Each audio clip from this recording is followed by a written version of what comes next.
Take me up!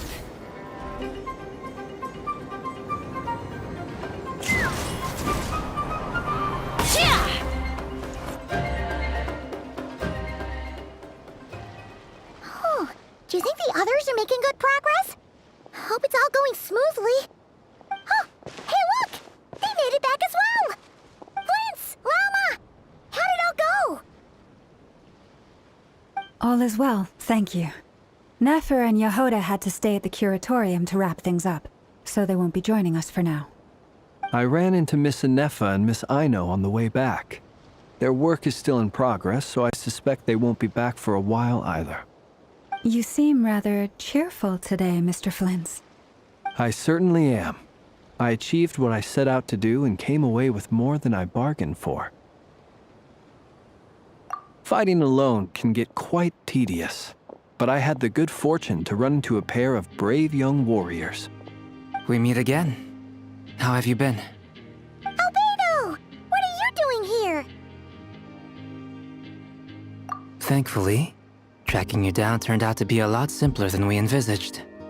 These two courageously lent me a hand while I was fighting the Wild Hunt. When they told me they were Servarka's colleagues, it all made sense. And given how people of outstanding talent tend to cross paths, it's no wonder you're already acquainted.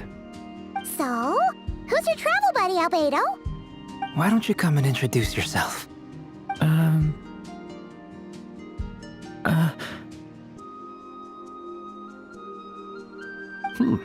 A gentleman of few words, I see. And a rather stern countenance. I presumed you were acquainted with him. Is that not the case? It's nice to meet you. Again. We've technically met before. Wait a sec! You're Minnie Durin! That's right. It's me. I'm glad to see you again. By the way, he says it's okay if you drop the mini. Yeah, I'm not as mini as I used to be. Interesting, isn't it? The first step towards blending into human society appears to be reflecting on whether one's name really reflects who they are. Wow! You look so different! In a good way, of course. It's great to see you looking so healthy. Thank you, Paimon. And although you're as mini as ever, I understand that diminutives don't always convey endearment. I'll be sure to simply call you Paimon, as a sign of my great respect for you. Wow! You're such a smooth talker now. Paimon could get used to this. From now on, you may refer to her as your esteemed guide, Paimon. Personally, I think our little Paimon is the perfect size. When people call her Little Paimon, it's just because she's so adorable that they can't help themselves. If that's not a sign of endearment, what is? You're absolutely right, Miss Lauma. My brother still has a long road ahead of him when it comes to understanding human relationships. Anyway, speaking of long journeys, didn't Columbina, leave with you? How come she isn't back yet? She's been catching up with old friends. Wouldn't be surprised if she stopped for a cup of tea or 10 on the way back. Uh-oh. People are talking about me. Hope it's nothing negative. Judging from your expressions, I'm guessing it all went well? It's getting crowded here. I'll go grab some chairs. No need. This is a job for an alchemist. I'll whip some up momentarily. Thank you for your hospitality, ladies and gentlemen, but I was merely escorting my friends back. I'll be meeting Sandrone shortly, as we still have some things to discuss. It's been a pleasure, everyone. But this is where I'll say goodbye. We really appreciate your help. Oh, come on. Spare the formalities. I'm just glad I could help out some true friends. I understand. Well, bye for now, Harlequino.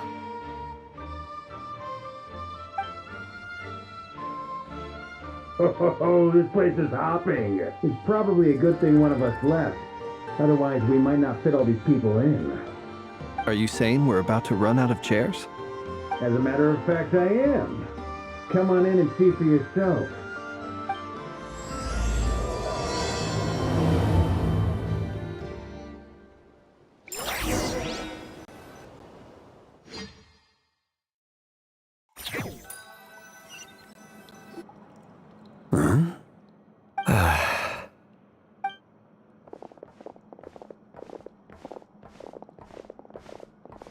I overheard your little chit-chat outside, by the way.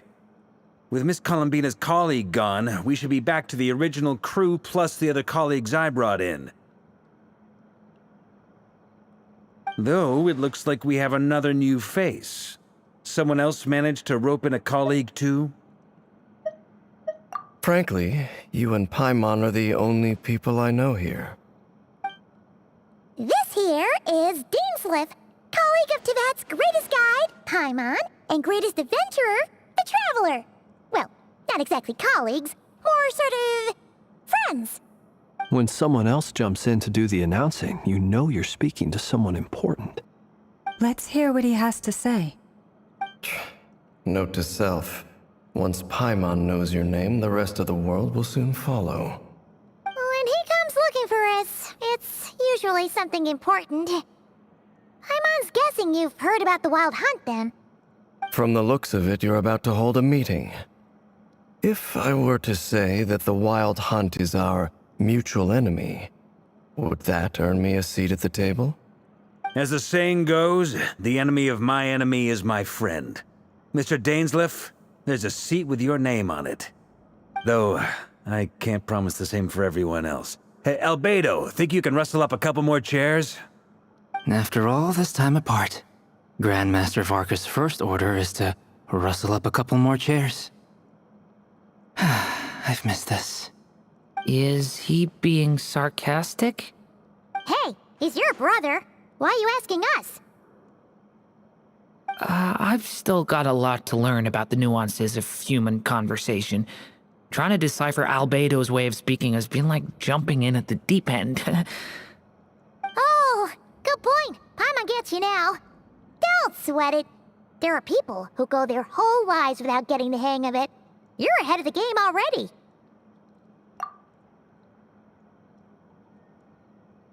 I wonder what's taking Nefer so long. Perhaps you should go and check in with her. If anyone can hurry her along, it's you.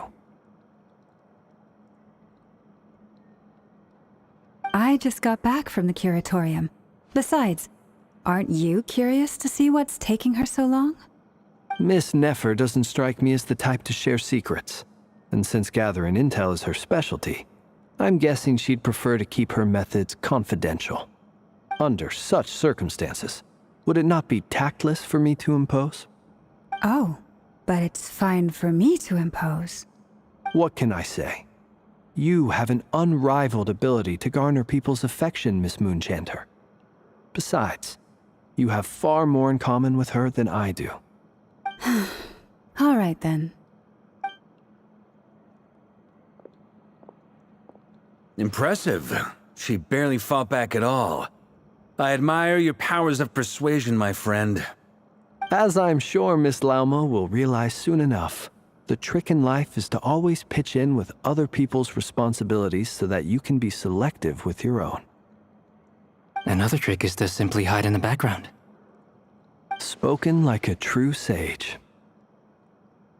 Anyway, looks like we've got some time to kill before the meeting. Let's take a little breather, folks. And feel free to chat amongst yourselves. We'll get down to business once the other two arrive.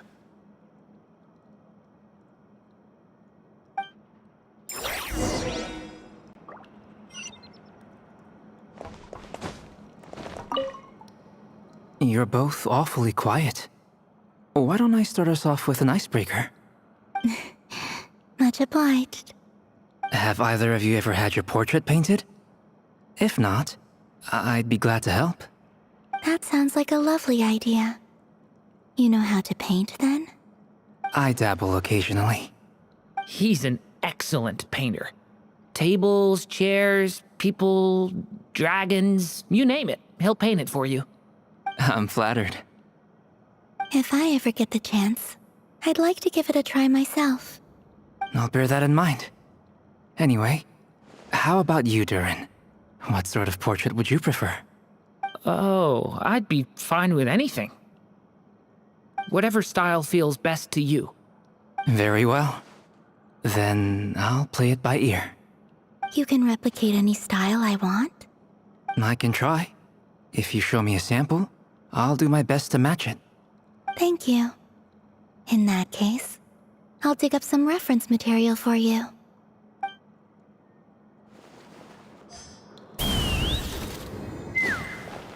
Is there something you'd like to say to me?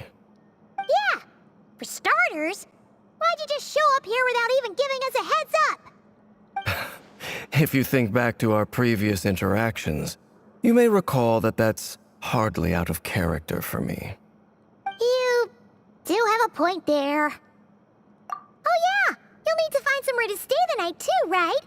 Want to tag along with us? You never know. We might get a group discount. Sure, let's do that.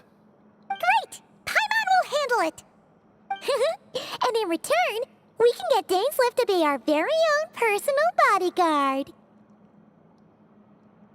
If that's what you had in mind, you should have said so sooner. I'd be happy to help. Oh, okay then. Paimon was only kidding, but good to know. Anyway, since we're all here together, we might as well watch each other's backs. That's just what friends do, right? Indeed. Thank you.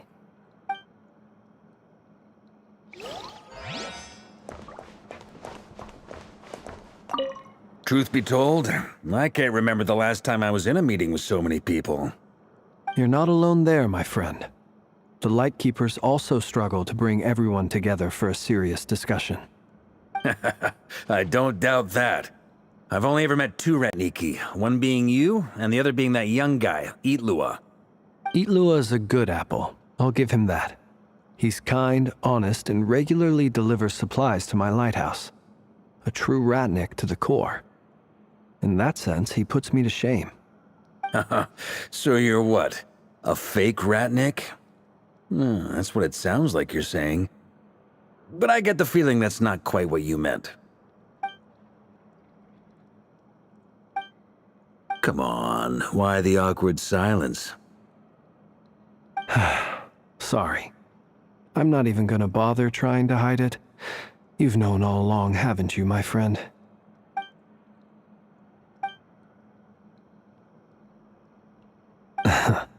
Now that was an awkward silence.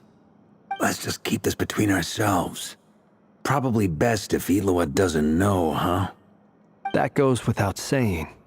Gotta be careful what you share with youngsters, after all. Anyone else in the know? Let me guess. The Traveler and Paimon? It's dangerous being too sharp for one's own good, you know. Then, in the name of the Animo Archon Barbados himself, I swear, your secret's safe with me. When we went for drinks, you said that you and Barbados were practically best buds. In the light of that claim, do you really expect me to take your oath seriously? Of course. Just as long as you don't go spreading around the fact that I'm close with Barbados, all right? Fair enough, then. Nothing like a bit of mutual leverage to seal the bonds of friendship.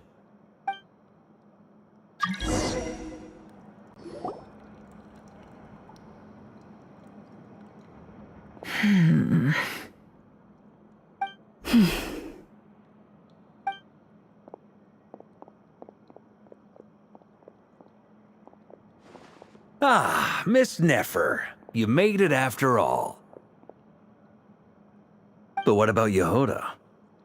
I'm here to give you an update on how things are going on our end. Once this is over, I'll be heading straight back to continue my work. I left Yehoda back at the curatorium to watch over things while I'm gone. Huh. So much for just this once.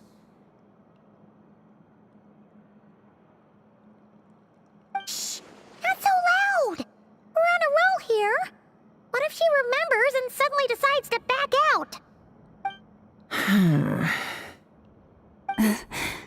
Did you say something, Mr. Varka? Huh? I didn't say anything. Right, Flint's? Must have been a frog. They get so noisy around here at nighttime.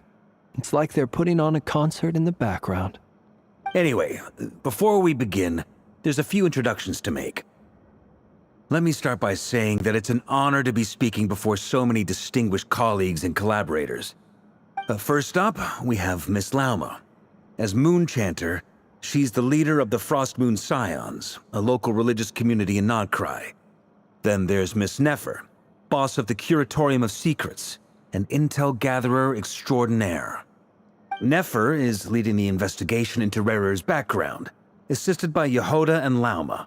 From the little I've heard, they're making some great progress. Over here, we have Mr. Flintz, a ratnik and guardian of the abandoned lighthouse.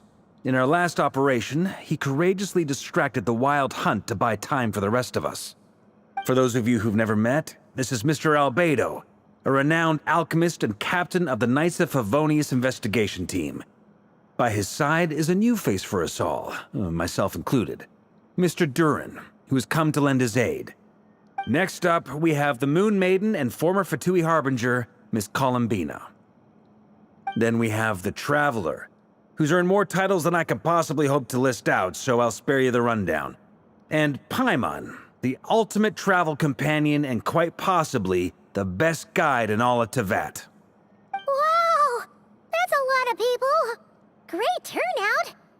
Miss Nefer, it looks like you might have another job coming your way, so, congratulations on the booming business, I guess. You think I haven't got enough on my hands as it is? Who's looking for me now? That would be me, Miss Nefer. I have a commission for you. And you are? Who I am doesn't matter right now. What does matter is that I'd like you to gather more intelligence about the Recher of Solnari. Well, it's not as if we never take on anonymous commissions. But in your case, I'll have to decline. I'm gonna take a wild guess and say your job's probably more hassle than it's worth. Something about you seems like bad news.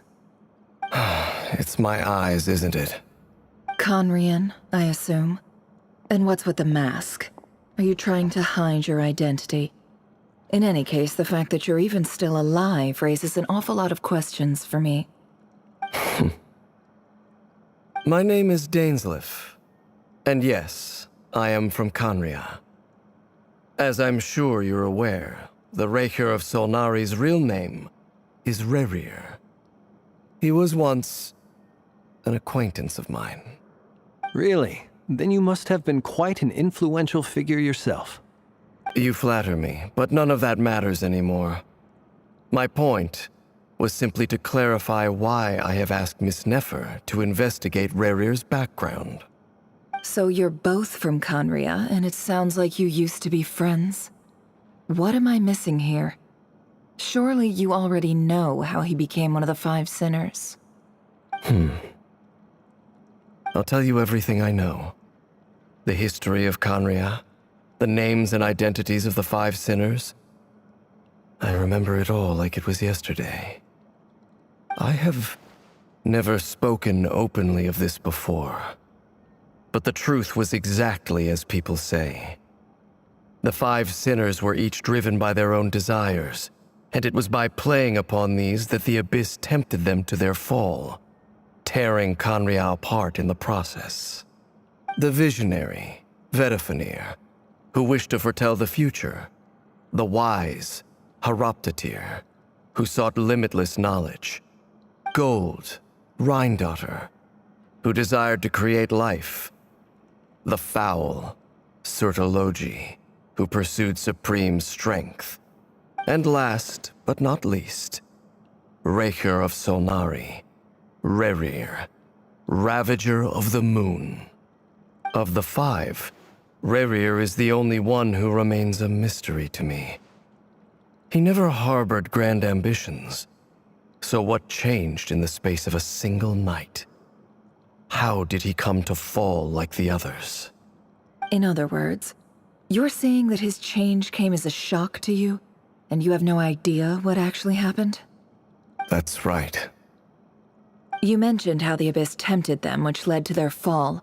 But what did that look like in practice? And what other context can you give me about the events of that time? The more detail you can give me, the better.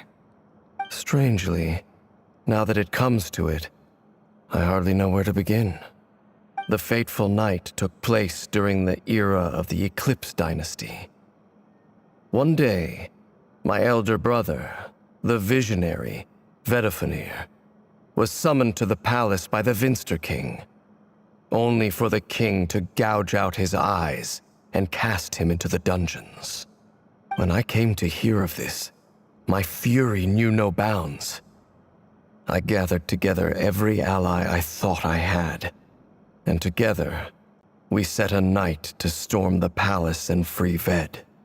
Centuries on, the memories of that night still haunt me like a never-ending nightmare. We broke through the palace gates, just like we had planned, each striking towards our separate targets. But then, I was betrayed.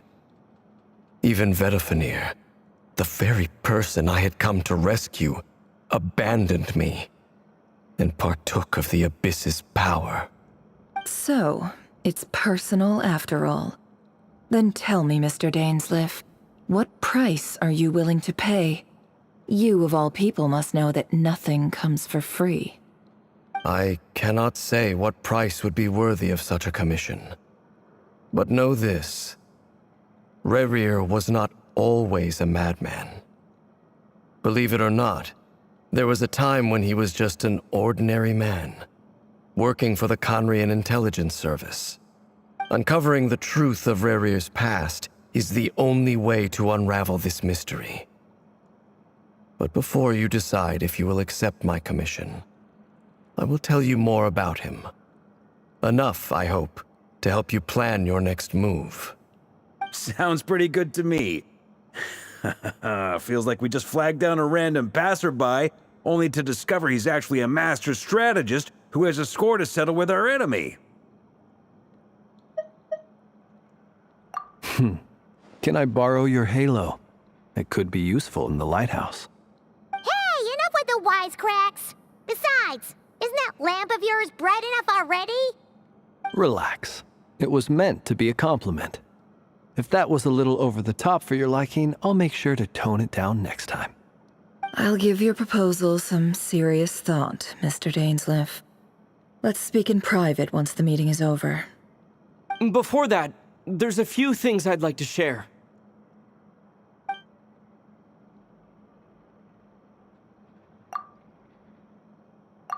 Now that we've united the hearts of the three moons, your power should be greatly enhanced. But it seems like that hasn't happened yet. I believe it will take a little longer. You've done so much for me, so I want to be completely honest with you all. Even though I'm doing a lot better now, the truth is, my recovery will likely be an ongoing process. From the moment I was born, my power has been slowly ebbing away. And that is because Tevat has never accepted me. Even with the moons united as one, it seems my rejection cannot be undone. So far, I have yet to find a solution. It may turn out to be a problem that will plague me until the day I finally leave this place behind. Even so, I will do everything in my power to help you drive out the Rayhir of Solnari. As Arlecchino put it, this is not about chasing the spoils of victory. It's just a gesture of heartfelt gratitude. Kutar. Defeating the Rayhir of Solnari will be no easy task. While my strength slowly recovers, we'll also need to gather more intel. Naturally. We should take all the help we can get if we hope to defeat him. We've considered several viable plans now, but our choice hinges on the answers to a few key questions. Is it even possible to kill Rerir? What experiences shaped the person or monster he became? And what's he really after? Given Albedo's expertise in alchemy, I think we should leave him to try and answer the first of these questions. Understood. As for the other two, I'm afraid we'll have to count on you again, Miss Nefer.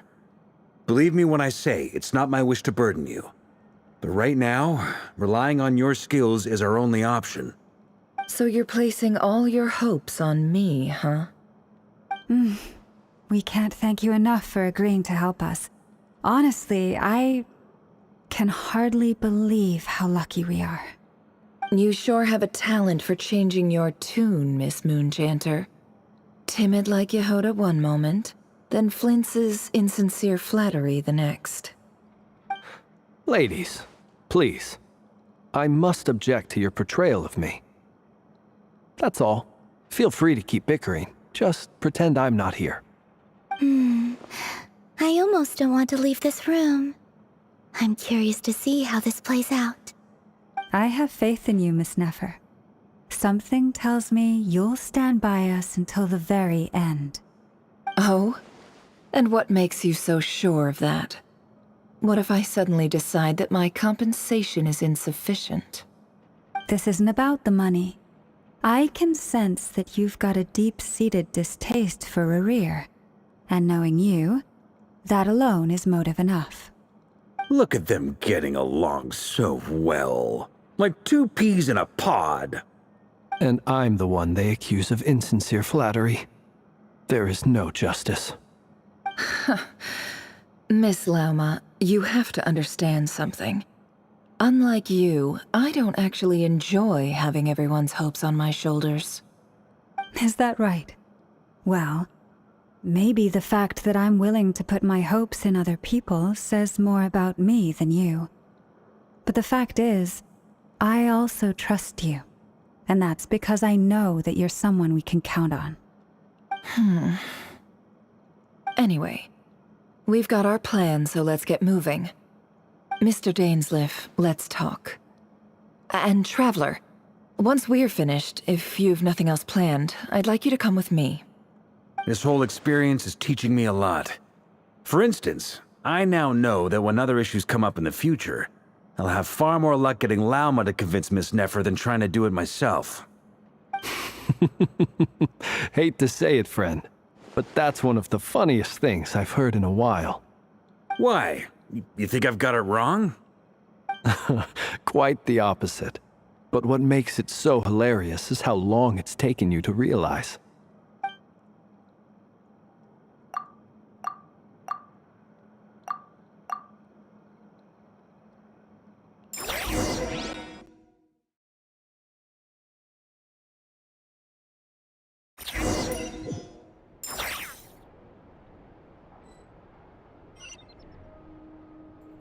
Let's fly!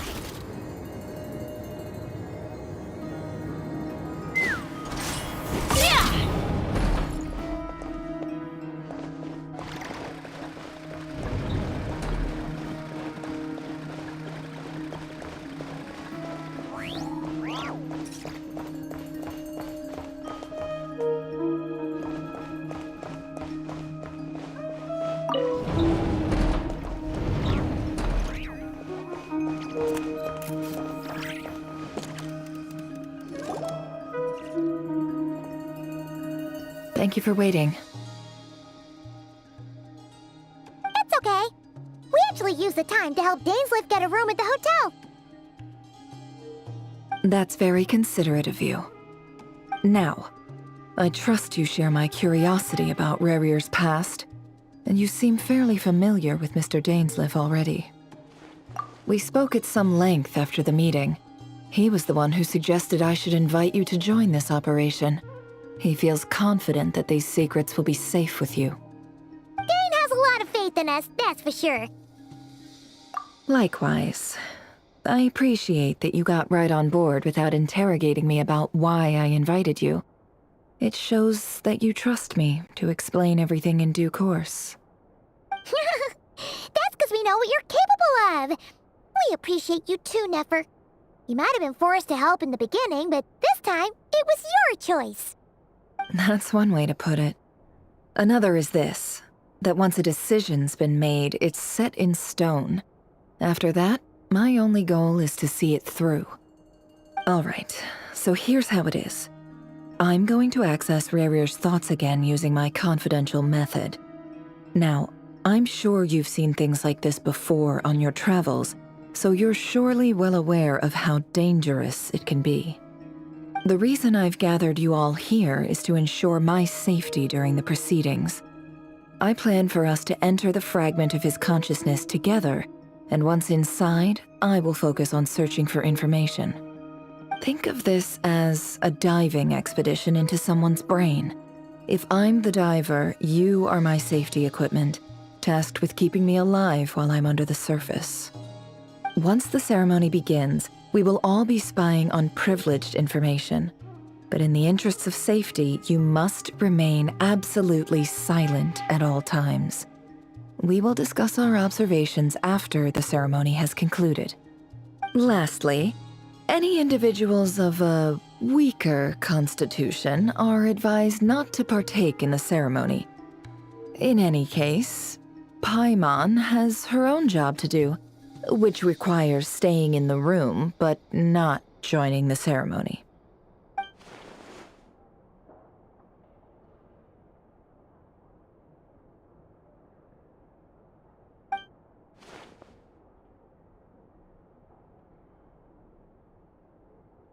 Well, good luck, everyone! Sounds like all Paimon can do is cross her fingers and root for you guys. There's a little more to it than that. I was being serious when I said you have a job to do. While the rest of us are inside Rarier's mind, it's imperative that we have a team member on the outside. In the event that something goes wrong, you will be our first responder. I don't anticipate any issues, but the extra level of safety will be greatly appreciated. I second that. This is a dangerous operation here, and you're our whole rescue team. That's pretty much the most important job in the crew. So, Paimon's like the lifeguard? Yeah, that makes sense. All right, got it. Good. Please, take a seat. We'll get started momentarily.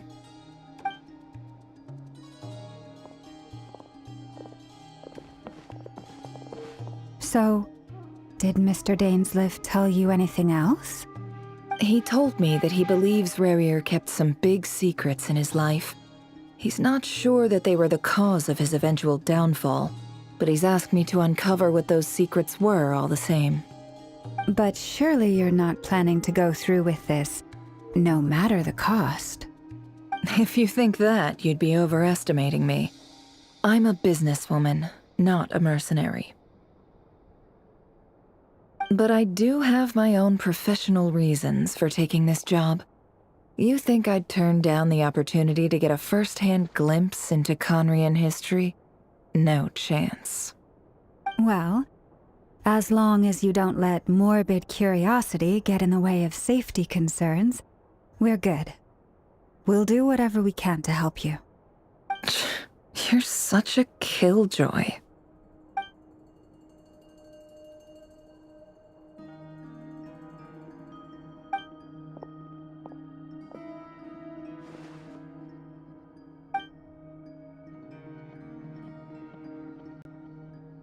All right, I'm good to go.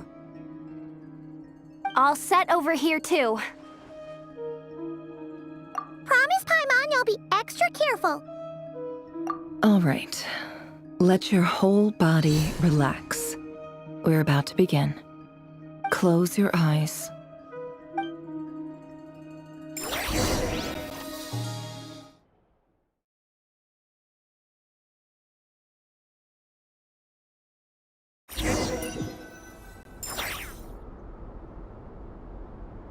Phew. Could this be his office? Pretty standard setup. Bookshelves, paperwork, files. According to Dainsleif, Rarier used to be an intelligence operative. Chances are there's plenty of top-secret intel stashed away in this room. Is this where you keep your secrets, Rarier? Can't say I'm not looking forward to this.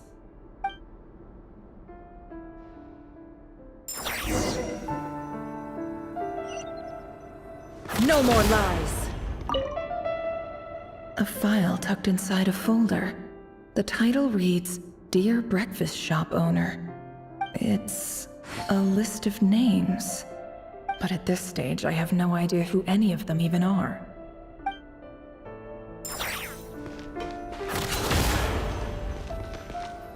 He looks even gloomier than last time. I wonder what's changed.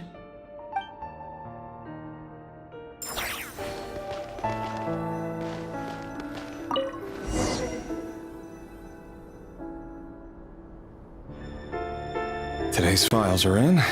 Time to wade through them, just like usual.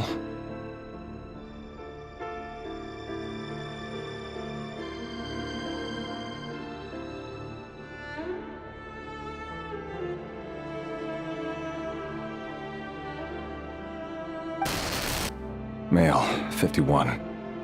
Occupation, cook. Confirmed Crimson Moon descendant. Has maintained frequent contact with other descendants over the past year. Poses a threat to the dynasty. Neutralized.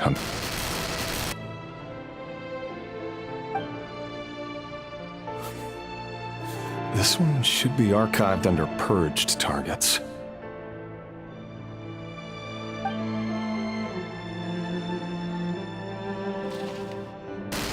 Female, 23. Occupation, office clerk. Confirmed Crimson Moon descendant. Has maintained frequent contact with other descendants over the past year. Poses a threat to the dynasty. Neutralized.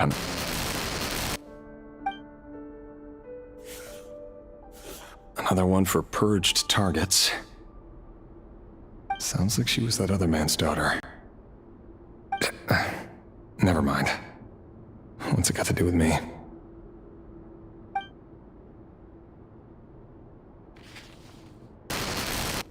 Male, 40. Occupation, teacher. Confirmed Crimson Moon descendant. Has been observed making contact with other descendants during the past year. Poses a threat to the dynasty. Neutralized on...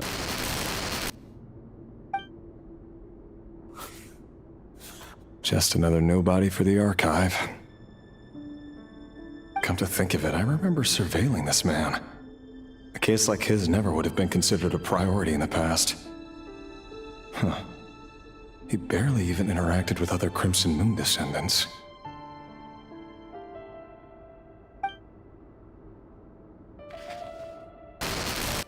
Female, 16. Occupation, none. Orphan and confirmed Crimson Moon descendant. Has been observed making contact with other descendants during the past year. Poses a threat to the dynasty. Neutralized on...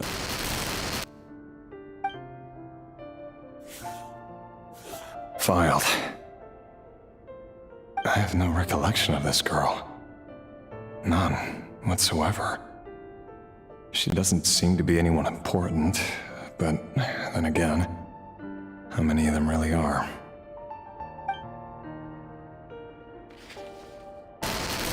Female, 13. Occupation, none. Orphan and confirmed Crimson Moon descendant. Has been observed making contact with other descendants during the past year. Poses a threat to the dynasty. Neutralized on... Filed.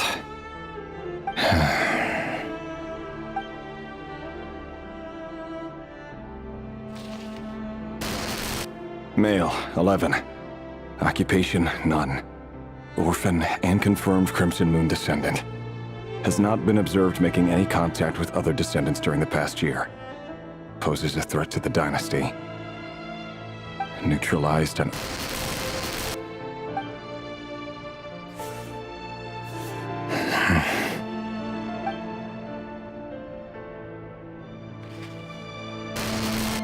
Male. 6.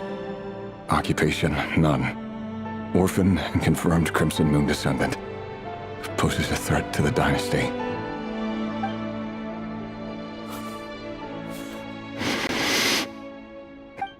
It's funny, isn't it? Your job is becoming both harder and easier at the same time, depending on how you look at it. Sooner or later, the Crimson Moon descendants will be completely wiped out. But as their numbers dwindle, they become harder and harder to track down. That's not how it is. Fortunately, however, most of the able-bodied adults have already been taken care of. The remaining weaklings will be increasingly easy to deal with. No! No. My job is to ensure the survival of the Eclipse Dynasty. And the only way to do that is by eliminating any and all potential threats. It's a perfectly legitimate Every single one of my colleagues can attest to my fairness. And if my friends were aware of the facts, I know they'd back me up too. Assuming, of course, that they were aware of all the facts.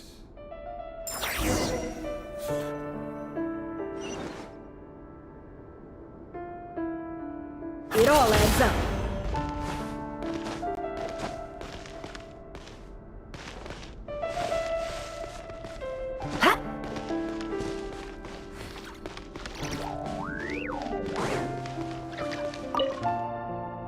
A box containing a ring inlaid with a precious gem. Must be for his girlfriend.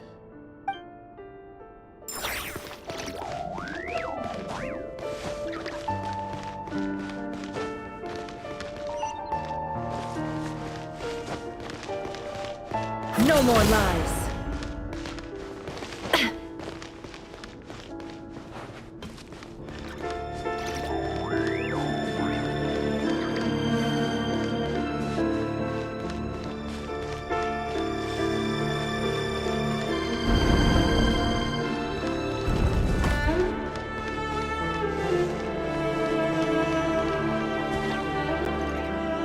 Mr. Vedifalnir, it's been quite some time since we last met.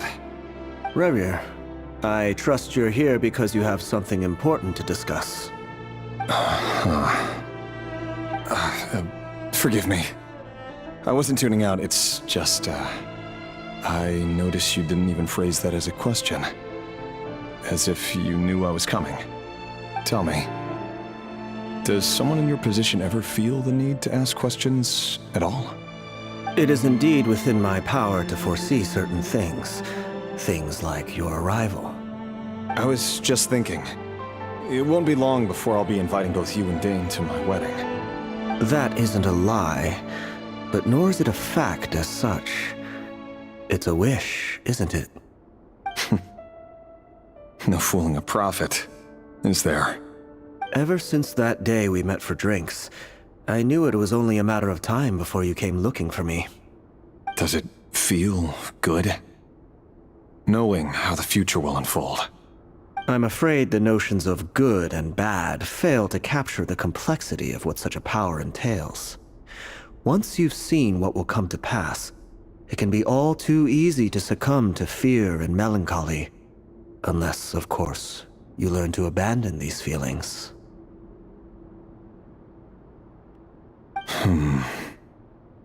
You fear my silence, and long to hear the words I left unspoken that day. That's right. You must have noticed my reluctance to broach the subject, and the reason is simple. Because the truth could never have lived up to your hopes. For both our sakes, such words are better left unsaid. The burden of prophecy was never meant for your shoulders. So who exactly do you deem worthy to hear your prophecies? None but our exalted king? Or rather, our king as he once was. You're closer to his majesty than I am. You must know better than anyone how much he's changed. You say that as though it is to my benefit. Yet precisely because of that, I dare not speak rashly.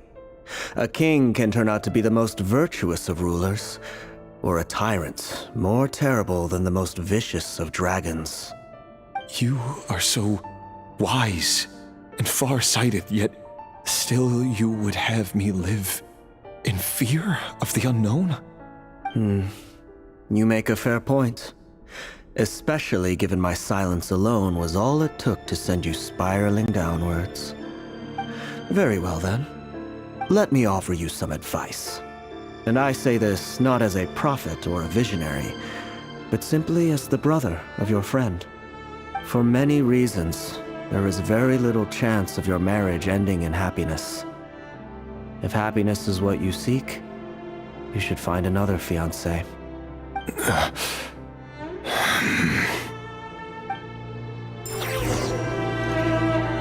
Hold on. There's that same black fog again. Could this memory belong to Thelindis? Guess I'd better tread carefully.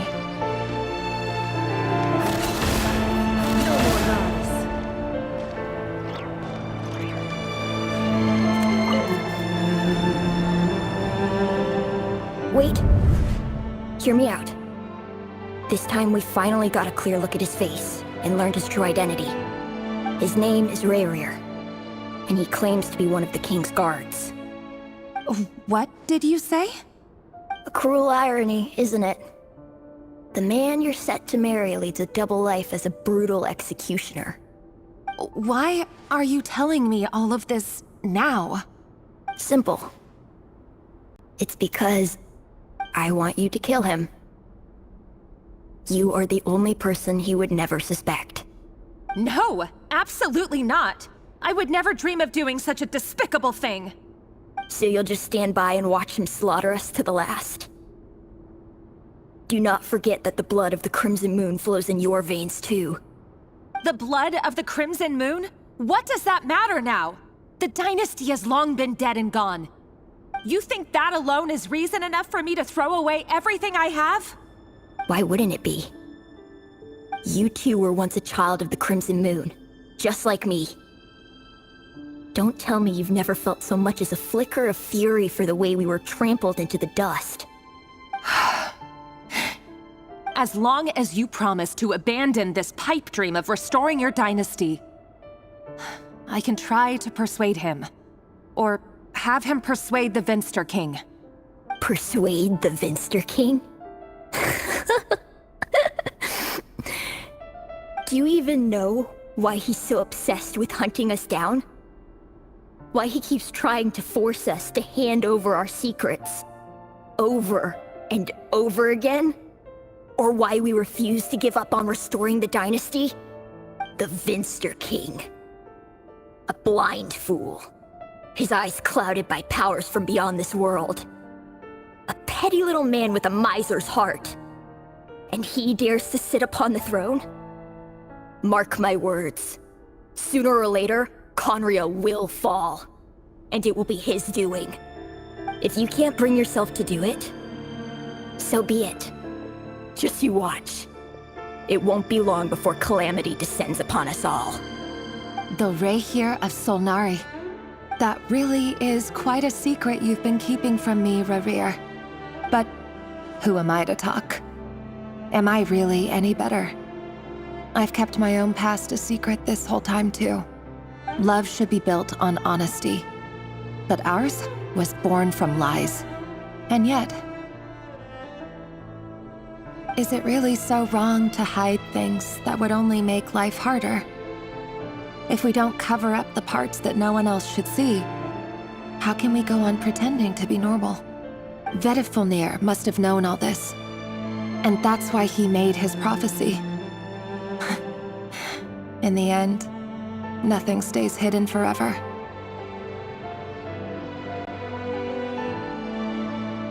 But I won't just sit by and watch this disaster unfold. I'll do everything in my power to protect what I cannot afford to lose, no matter who I have to face.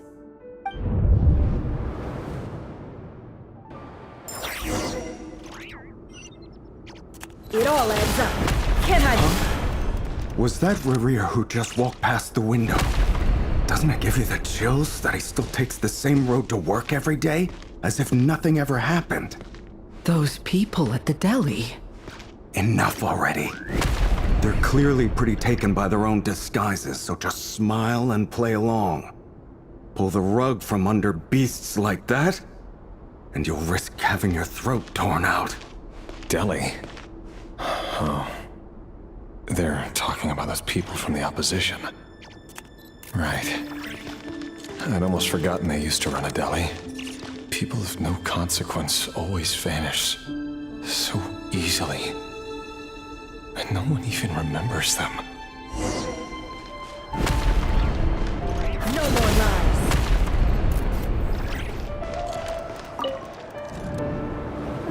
But surely you can see he's not the man he pretends to be. So many have died already, and they say that the king's madness grows with each passing day. We're not going to survive this, are we? But why does it have to be this way? Do we really deserve to die just because of the blood that runs through our veins? Felindis, are you even listening? Sorry, Freether. My mind was off wandering. I heard you, though. You're talking about what Rerir said. He's just following the king's orders. He's a secret agent, and it's his job to hunt down rebels and dissidents. By the time you first met him, he'd already taken lives. Maybe he was using you from the very beginning. No. Rerir has no idea I have anything to do with the Crimson Moon. My family are only distant relatives of the main lineage, and besides, my eyes are perfectly ordinary. Truth be told, apart from my teacher, pretty much no one knows I have any connection to any of it. It's been a long time since my family severed ties. But as Orlog said, who could possibly talk sense into that raving lunatic of a king? No one. I'll work something out. Trust me, I'm with you all. But for now, you need to keep yourselves hidden. Don't let anyone find you, anyone at all. Don't forget that Rerir is an Eclipse operative. You need to be extra careful when he's around. And when I am too. For now, don't come looking for me. And if anything happens to me, just act like we've never met. If even you can't escape this, what hope do the rest of us have? But after all this time together, surely he wouldn't lay a hand on you. I won't speak in his defense, nor can I give you a clear answer to that question. But I'll do everything I can to put an end to this. Here, hold on to this. If an opportunity to escape presents itself, take it. You'll be glad you took some spare change. You call that change? But what about you? I've got a job, and there's still money coming in. But you can't go anywhere right now. Please think about yourself for once.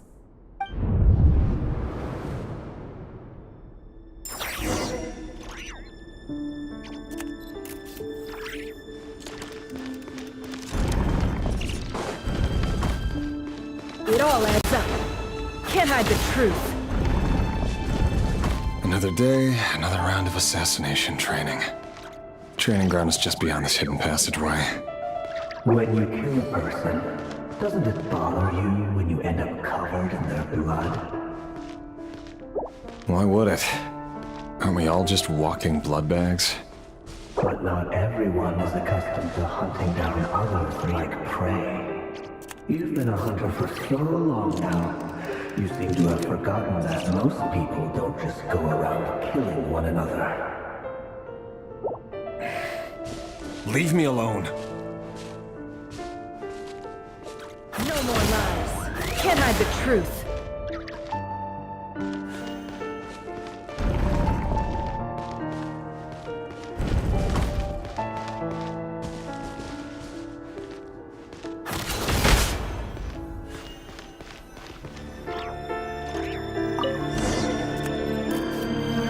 Make sure you have a firm grip on the handle.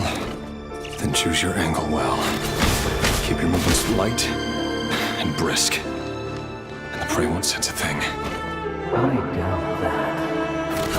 No one's ever tried to quite that at your hands. I work clean. No traces.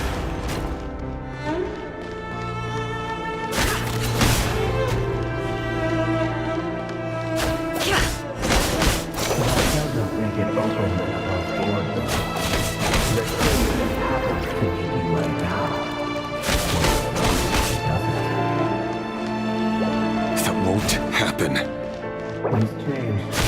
Ever since he fell under the spell of that power. He only mentioned one handful of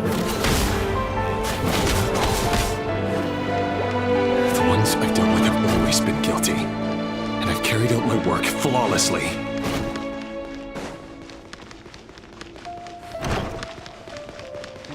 No more lies.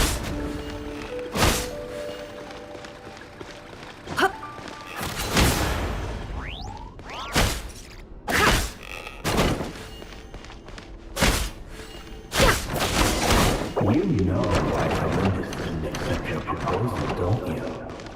Was it because she didn't trust you? something else.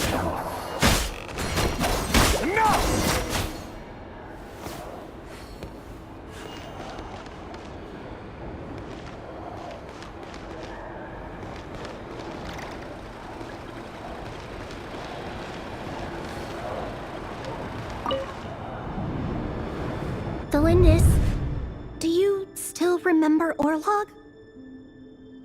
Orlog. The boy who was pretending to sell flowers. You spoke for quite a while, didn't you? Yes, we did. What about him? He was arrested 2 days ago. Chances are he's already dead. He... I just don't get it! After everything he's done, why do you still stand by him? Or does it mean nothing to you that people keep dying? No, that's not... Just hear me out.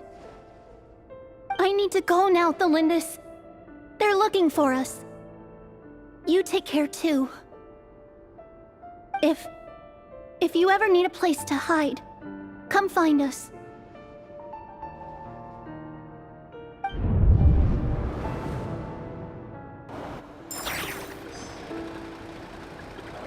It all adds up. Author, Thelindis. Over the course of this week, the research object was subjected to interference for a total of 47 hours for experimental purposes. The results are as follows.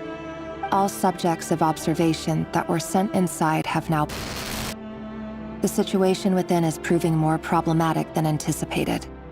No progress whatsoever. What now? Won't you give me even a glimmer of hope? Things are getting worse by the day. I have to find a way or we'll all be in danger.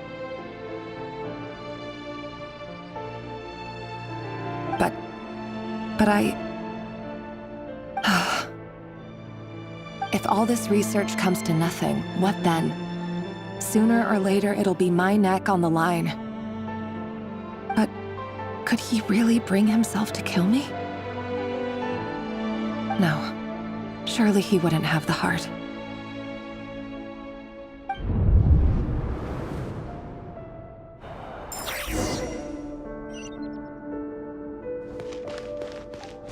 Can't hide the truth. No more lies.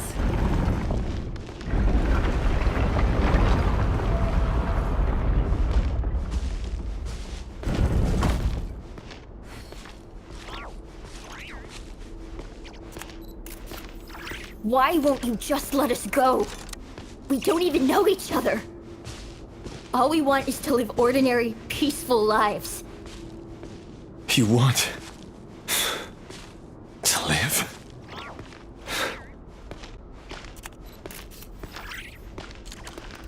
Yes. I just want to go on living. Is that really such an unforgivable crime?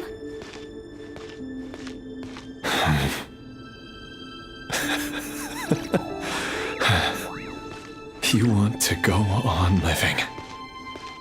I want to keep living too. To keep living forever. That's why I have no choice but to continue on the path I'm on. If only some savior would suddenly swoop down and change the way the world is. Too bad that's not going to happen.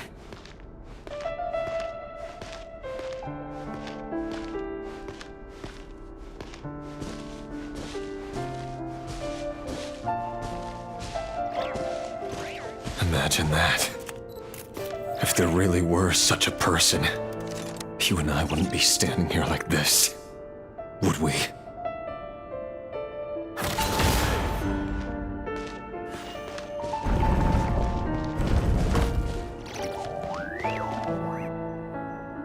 Today's files are in. Time to wade through them just like usual. No, I don't get tired of it. It's my job. And not only am I lucky to have it, I'm good at it too.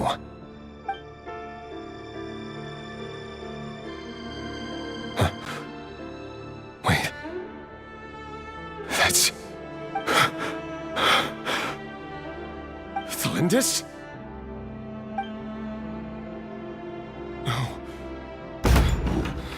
No! No!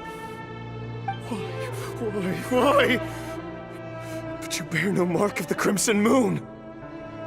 How could you possibly have anything to do with them? It cannot be! A diluted bloodline. Carefully concealed. I see it now. You've been living in the shadows just like me. What a fool I've been. Numbing myself with talk of justice. Even imagining my friends would back me up. But in the end, Irminsul. Finster King! How far are you going to take this? From the direct bloodline to secondary offshoots? And then what? Today it's the descendants of the Crimson Moon. Who will it be tomorrow? Will you not rest until everyone down here is dead? No. This cannot go on. This is where it ends.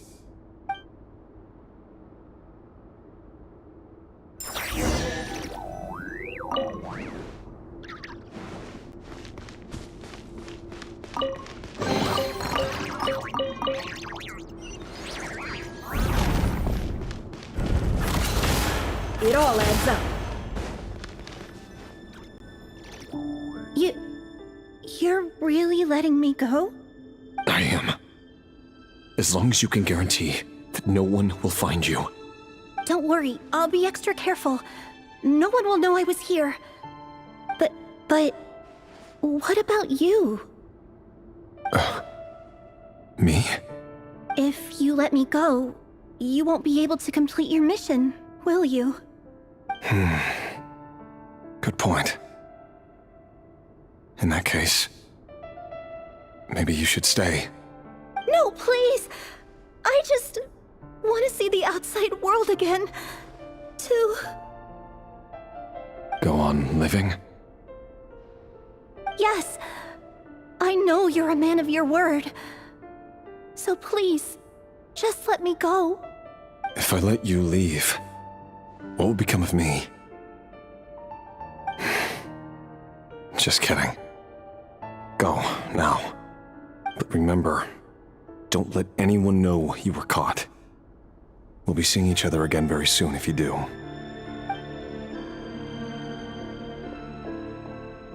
Even shadows in the dark must live by a code. But you can't save everyone.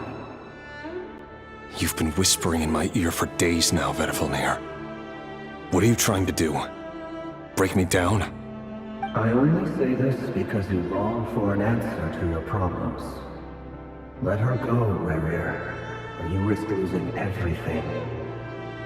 I will not abandon Thalindis. Then you'll need a little more vigilance and a lot more power. The world is changing, Rerir. Keep your eyes peeled for your moment of opportunity. That voice used to be so unclear. But now I know exactly whose it is. It's Vedifilnir. He won't tell me how to actually resolve any of this, but he keeps trying to manipulate me like a puppet. What's his game here? Tell me then. What will this moment of opportunity look like? And no answer. He's like a ghost. Always disturbing me when I'm on edge, but never answering when I need him most. So, the Eclipse Dynasty was purging, well, massacring the descendants of the Crimson Moon. And it seems like it was all connected to the Finster King's research. The King's obsession with abyssal power left the future of Conria hanging in the balance. No wonder every aspect of Rerir's life was so unstable. And it looks like this Thalindis, Rerir's would-be fiancée, herself belonged to a sub-branch of the Crimson Moon Dynasty's descendants. It almost defies belief that a couple like them could hide the truth from each other for so long. If the Finster King hadn't intervened in such a drastic way, they might have gone on deceiving each other for the rest of their lives. And why does Vedifilnir, Daneslif's older brother, keep talking in Rerir's head? This guy kept more secrets than I ever imagined. The human mind is like a vast desert of shifting sands. When you follow the flow of someone's memories, you only ever see the parts they're willing to let surface. Time for something a bit more creative. We've been inside Rerir's mind this whole time, building up a picture of his psyche. There's already enough clues on the board to start reading between the lines and mapping out the rest. Now, we can finally begin to put the pieces together. Sure, it'll only be a reconstruction, part simulation, part reasoning, but it's usually pretty accurate. Once we've built up a cognitive profile, we just need to cross-check the logic behind his actions. And then we'll be able to take a sneak peek at whatever it is that Rerir has really been hiding.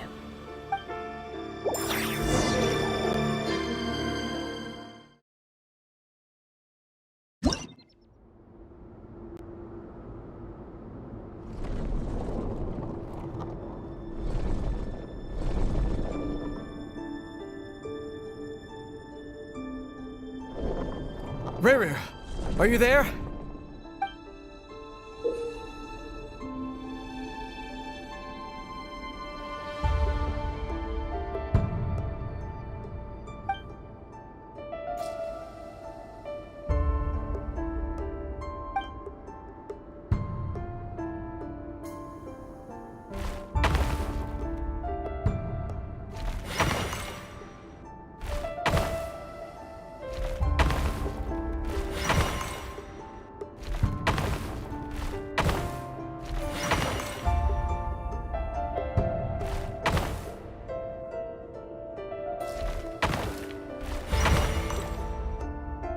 Hey, Rerir!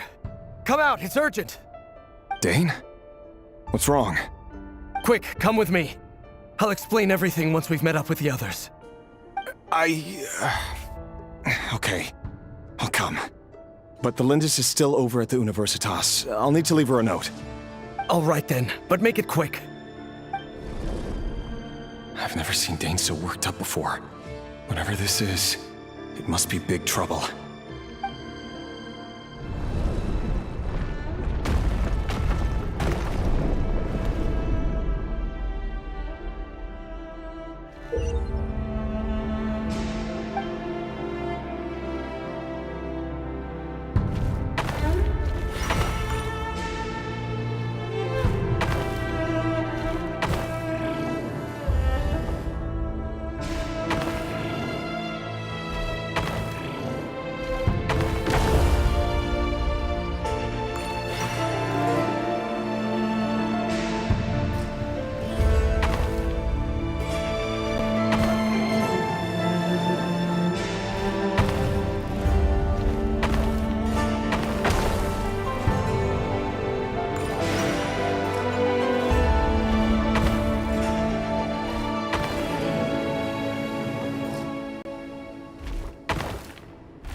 Well, this is a nice change, meeting you all at this hour.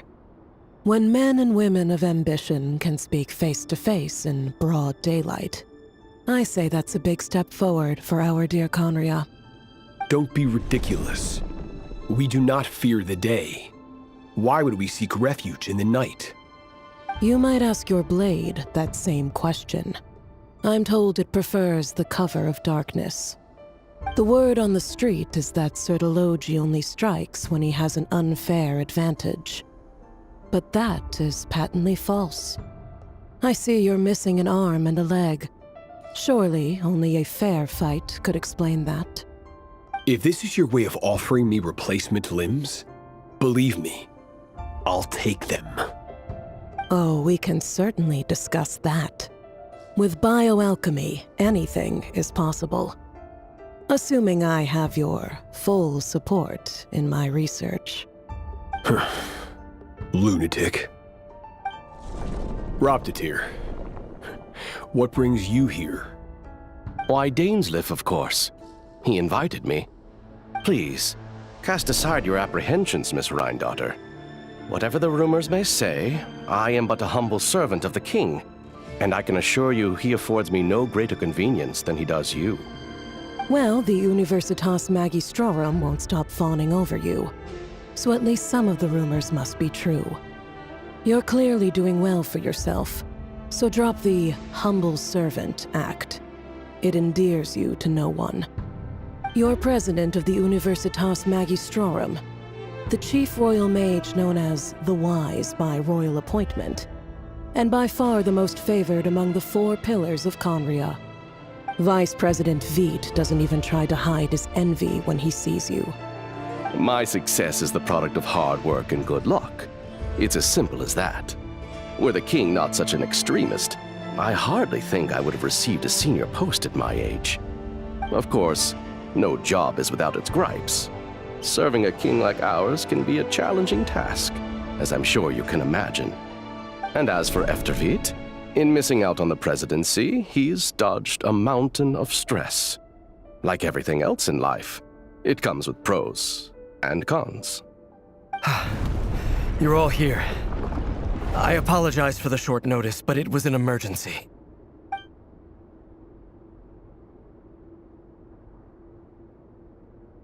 You must be Rarir.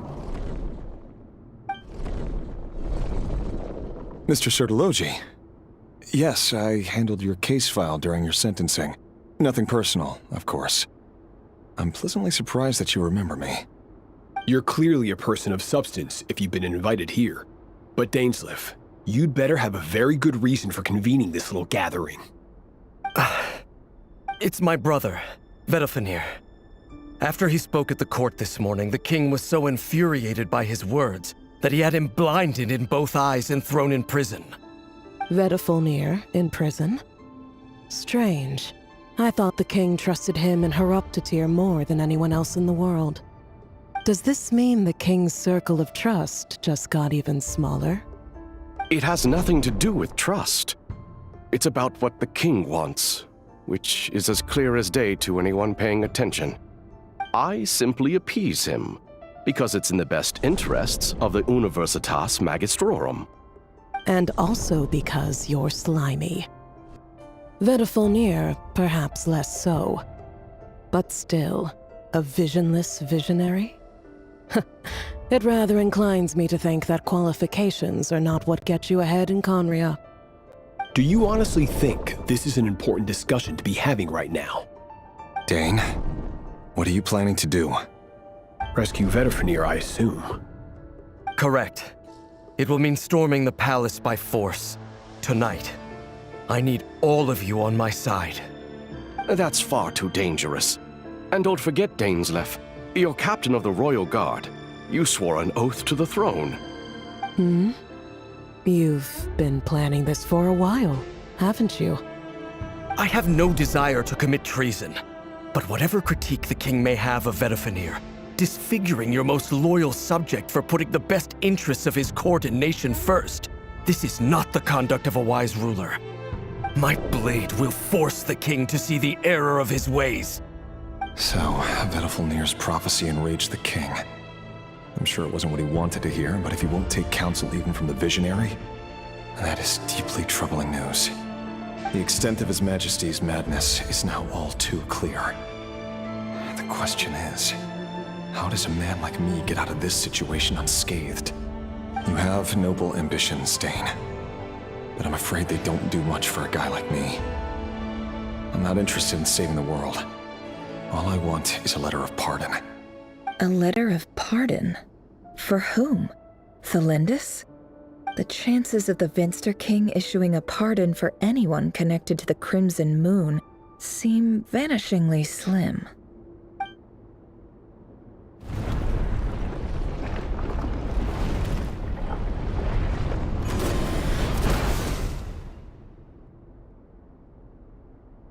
This black fog over the board must have some connection to Thalindis.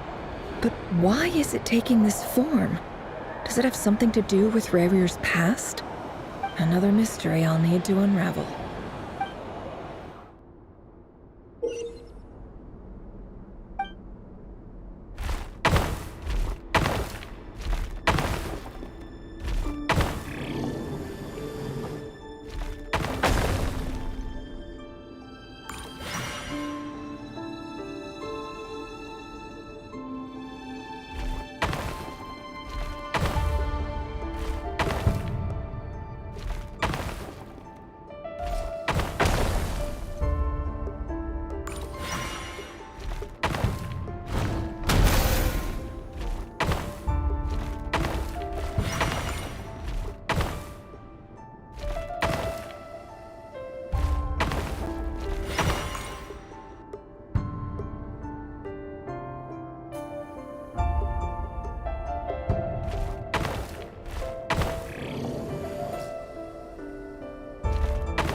Author Thalindis. Over the course of this week, the research object was subjected to interference for a total of 60 hours for experimental purposes.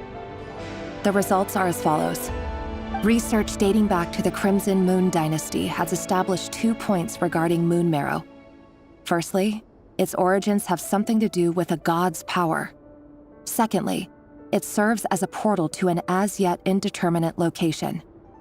Moon marrow can thus be defined as a spatial gateway. However, there are a number of hurdles to overcome before we can answer the question of where it leads to. To start with, opening the gateway requires a specific power source, which the relevant literature indicates. An enormous amount of power is then required to keep the gate open. Currently, the total power output of our instruments remains in the single digits. To make matters worse, I am now the only staff member remaining in the Moon Marrow lab. The Universitas Magistrorum recently decided to move most of its personnel into abyssal energy research, which has stymied all Crimson Moon-related projects. This is not a wise move. I have always maintained that placing all our hopes in a single source of power is risky, especially one as poorly understood as this. As well as making ourselves overly reliant on a single resource, we are neglecting other promising technologies. I apologize if this comes across as disrespectful. But as a Moon Marrow researcher, I desperately want to see the world beyond the gateway. If we really made it there one day, what would we find? And how would we go about taming the unknown? My imagination is endlessly fueled by questions such as these.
This is for you. I heard you're gonna leave the city with your parents. The Lindis, did you hear about what happened? I've heard nothing. Rerir got back very late last Friday, and he was acting a little unusual, but he slept pretty well, so I'm guessing whatever he did was a good deed. You never saw him, and I don't know what he did. And this conversation never happened. You understand? What if he finds out that you pried into his secrets? Don't be silly. I don't know what secrets he does or doesn't have. All I know is he's just a normal guy who happens to run some errands for the king. Are you scared of him? I don't know. The Rerir I know doesn't match the person you all describe. Logically, I should be scared of him. And yet, I don't want to lose him. But enough about that. You should get going, and be careful with the package I gave you. Keep it secret. Keep it safe. What's in it? A piece of the moon. All you need to know is that as long as you keep it safe, then in the future, everyone will be able to see a red moon. A red moon? You mean our moon? That's right. Our moon. Promise me you'll look after it. I promise, the Lindis. The Crimson Moon bloodline will never die out. Its light, the color of blood, will become like a fire that flows in our veins, no matter how long it takes.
Hurry, everyone, and stick to the plan.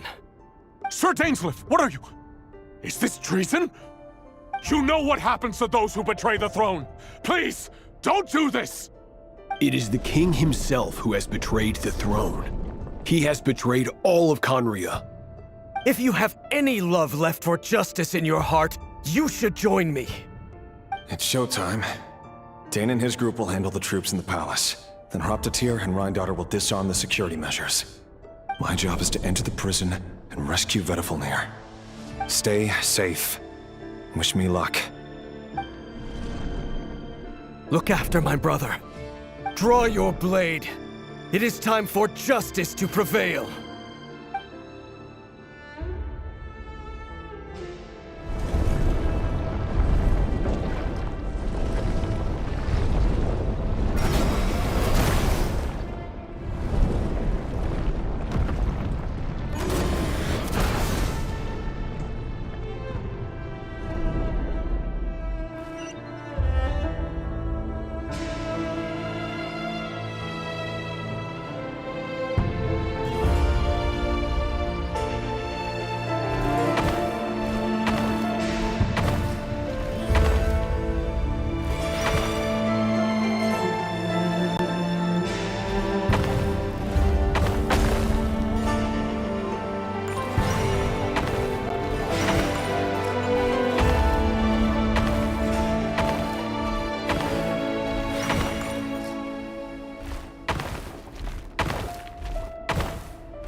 And the smell is abominable. Clearly, the king doesn't allow his prisoners a single shred of dignity. This is dire. Found you. Hello, Mr. Vedafilnir. Ah, it's you. Surprised? Oh, wait. I guess surprise isn't an emotion that prophets feel very often. I certainly felt some surprise in the moment when I was blinded. Surprise at the king's sheer ignorance. Surprise at just how unfairly this world responds to words of earnest remonstration. I'm curious. What did you prophesize this time? It wasn't a prophecy. It was a word of warning. Someone had to say it. The king has forsaken all reason in pursuit of his obsessions. I simply told him that if he continues on this path, Khaenri'ah will surely fall. But he didn't listen. Worse still, he stabbed you in both eyes and locked you away. Dane asked for my help.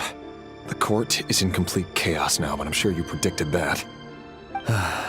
Everything is transpiring as I foresaw, yet I am powerless to change it.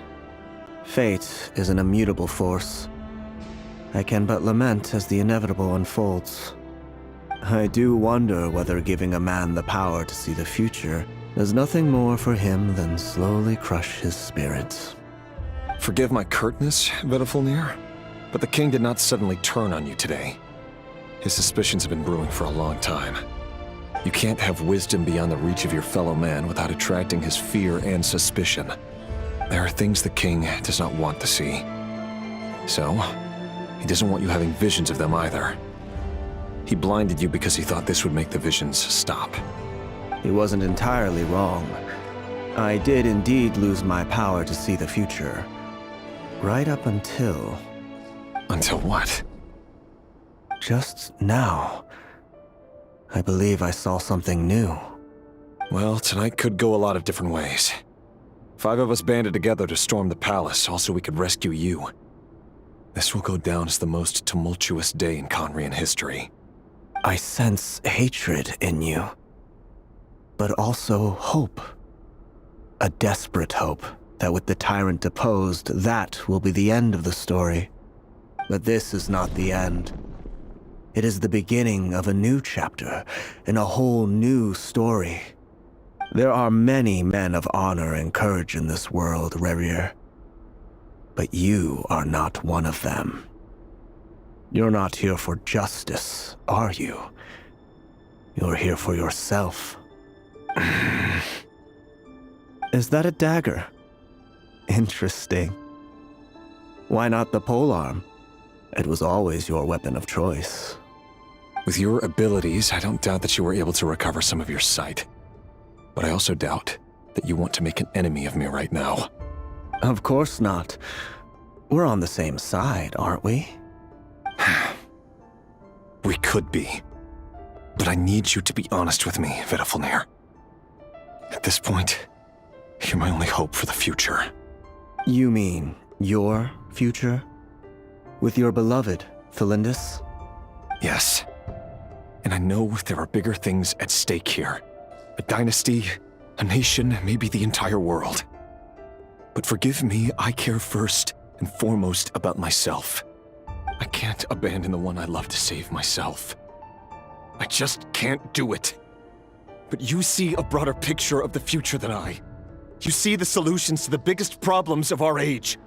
So tell me, what is my solution? What's the answer?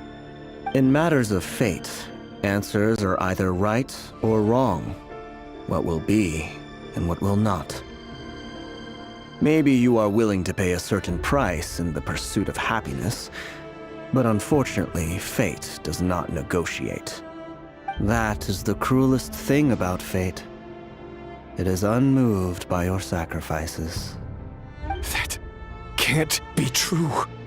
I know it's your voice that I keep hearing in my head, urging me to see how the world is changing, to seek more power, so I can protect the things I love. You show me disaster, but you won't show me how to avoid it? Why? Why are you doing all this? My voice. In your head.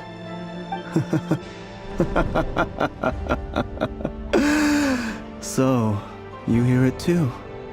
The voice that steals your mind, gains your trust, and drives you crazy.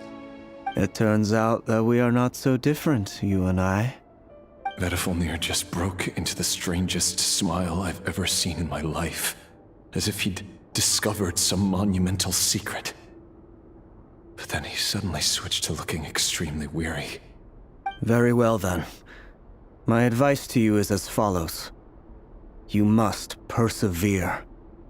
Whatever trials and tribulations you may face, be steadfast in the belief that they are your path to the future. For as long as you live, your story with Felindis shall not come to an end.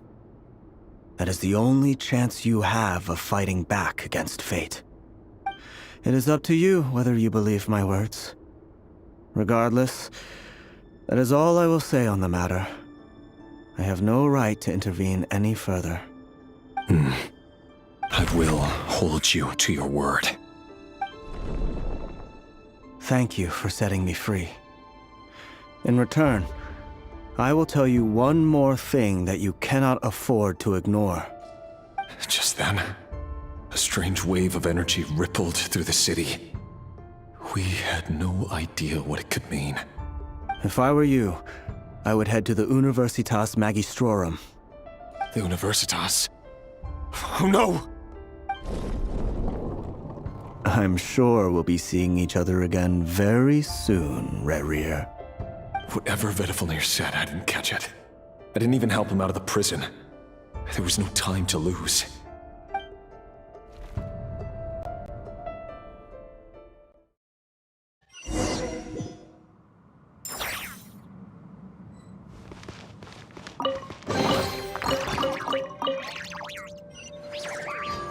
Can't hide the truth. It all adds up. Monsters? Is this Rhindaughter's doing? By the Universitas Magistrorum? Out of my way!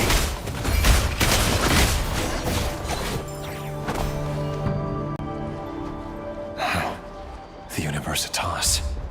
That reminds me of a rumor I once heard. Allegedly, the king installed secret mechanisms in the palace and around the city. No one knows where they are or what kind of power they hold. But if they were ever gonna activate, it would probably be on a night like tonight. Help! Help! Hold on! Don't let them anywhere near you! Save me! I can't! Ah! That sounded like an explosion. So, the rumor is true? The king really went through with it? What other means does the king have at his disposal? They must run on power from the Abyss. And given it's a major center of Abyss research, anyone over at the Universitas will be in grave danger.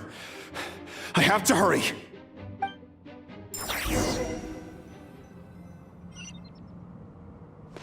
Can't hide the truth.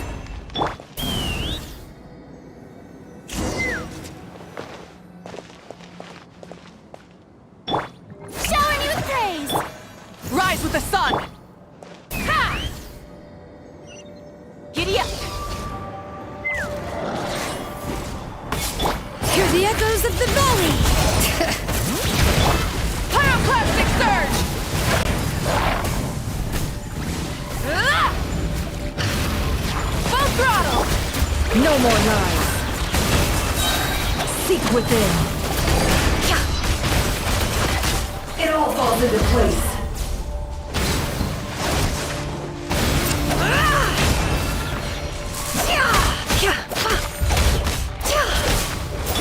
Wrath from the sky!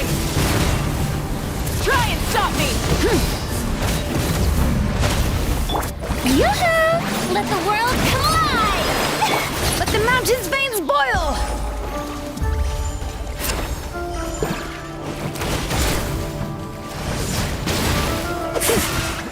Pyroclastic surge!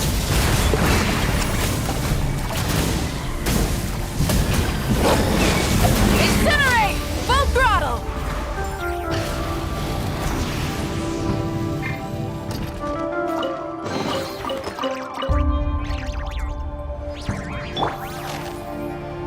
It all adds up. No more lies. Monsters! At the Universitas Magistrorum? Why now? Oh no! They're coming! It's no use. The table won't hold out much longer. The weapons. Where are the weapons? Of course. All the lab equipment was upgraded after the inspection last week, but the new weapons haven't been allocated yet. I'm done for. Is anyone there? I need help! Ah!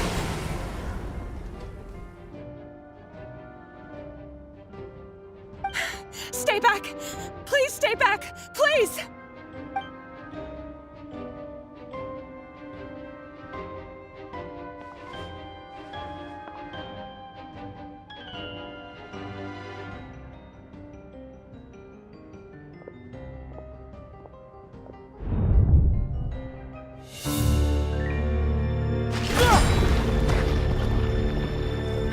What's that?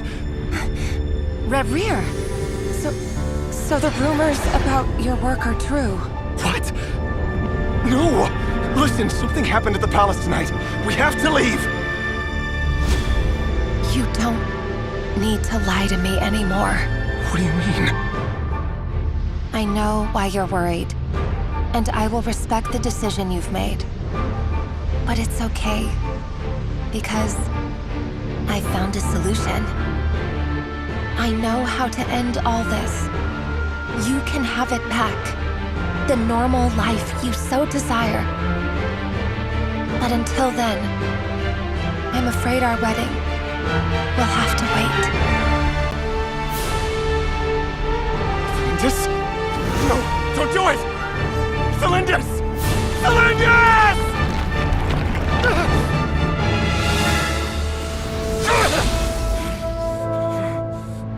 I told you, Reverie. Let her go. You will find someone better. No! No, I won't do it! I have to save her! By what means exactly? A lowly pawn. You lack the power and the strength of will. Do you know a way? Tell me! Come to the palace. Join us.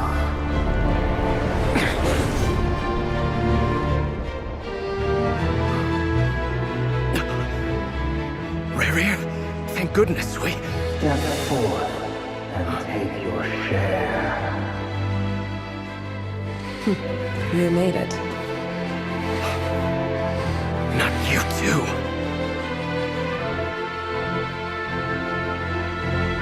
Hatred or grief, despair, desire. We all have our own.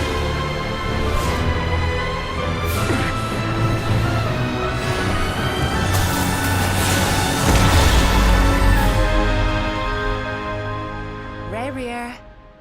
Rayrear. Thlindis? Were you daydreaming?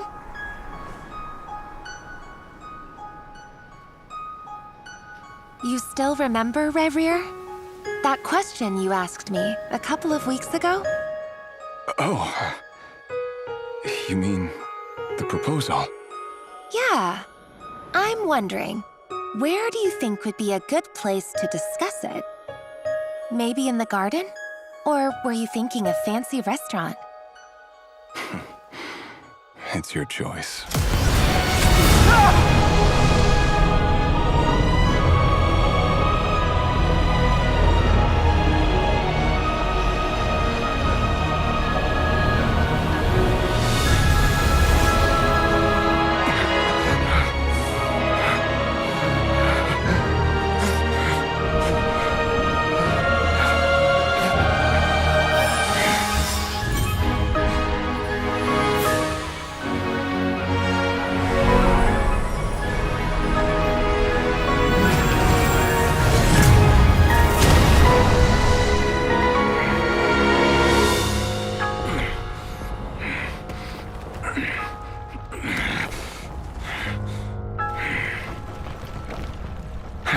Find you. And then, you can give me your answer.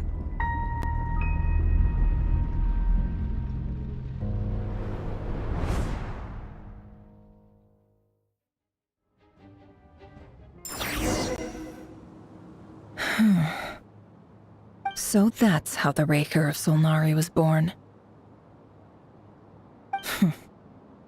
A monster created by circumstance is a monster all the same. Viewing other people's thoughts for too long can get uncomfortable. Right now, I'm feeling a strong sense of loathing. In a nutshell, the story of Conria is what happens when the truth falls by the wayside. Everyone tells little white lies, and before long, you have a huge pack of lies that destroys everything. Whew. Time to get back.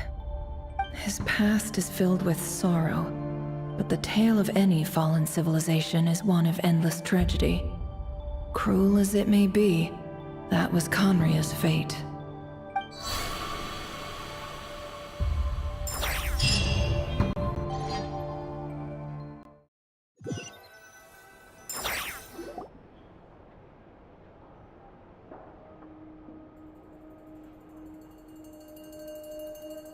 Everyone, I'm back. Can I get a standing ovation? Never! How are you holding up?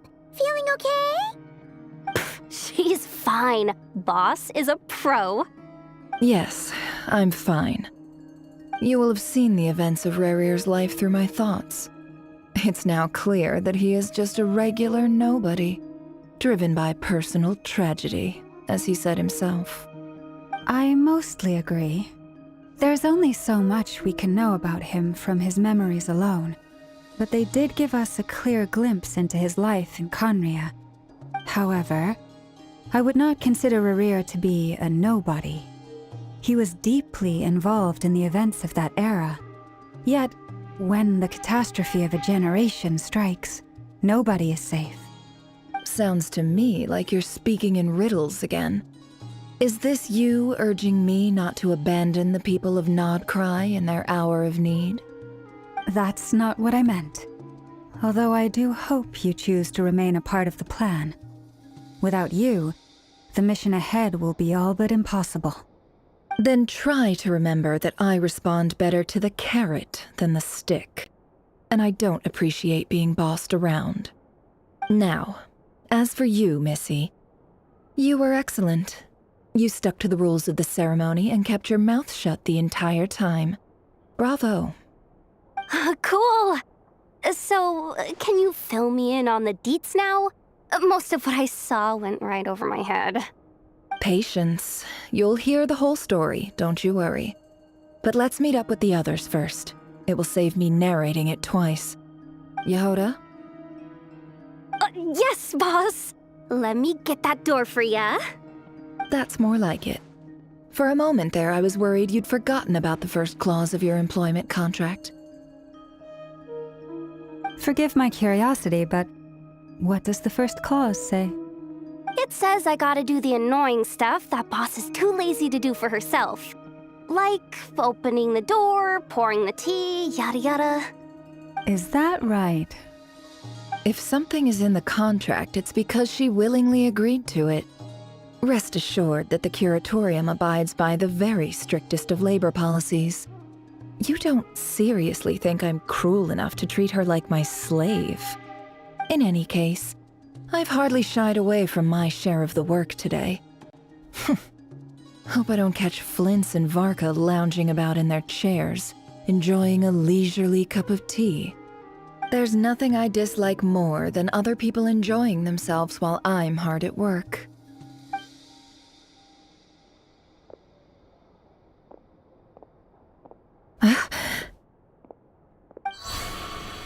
Oh no.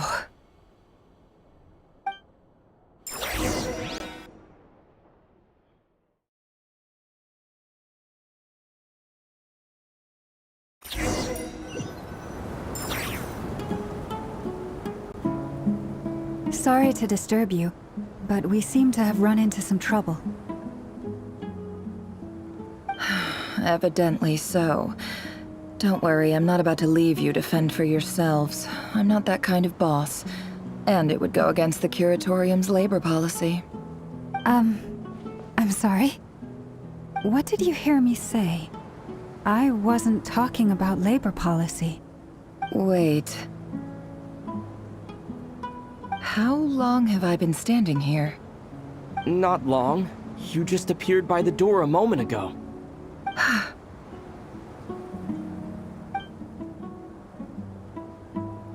Boss, what's wrong? You look like you've seen a ghost. We've been tricked. We never left at all. Somehow I hallucinated that whole scene back inside the office. Hallucinated? But how? How indeed. This place should heed my will alone. All thoughts and actions that occur in here are just a result of pawns moving across the chessboard in a carefully calculated manner. And nobody has access to this chess set but me.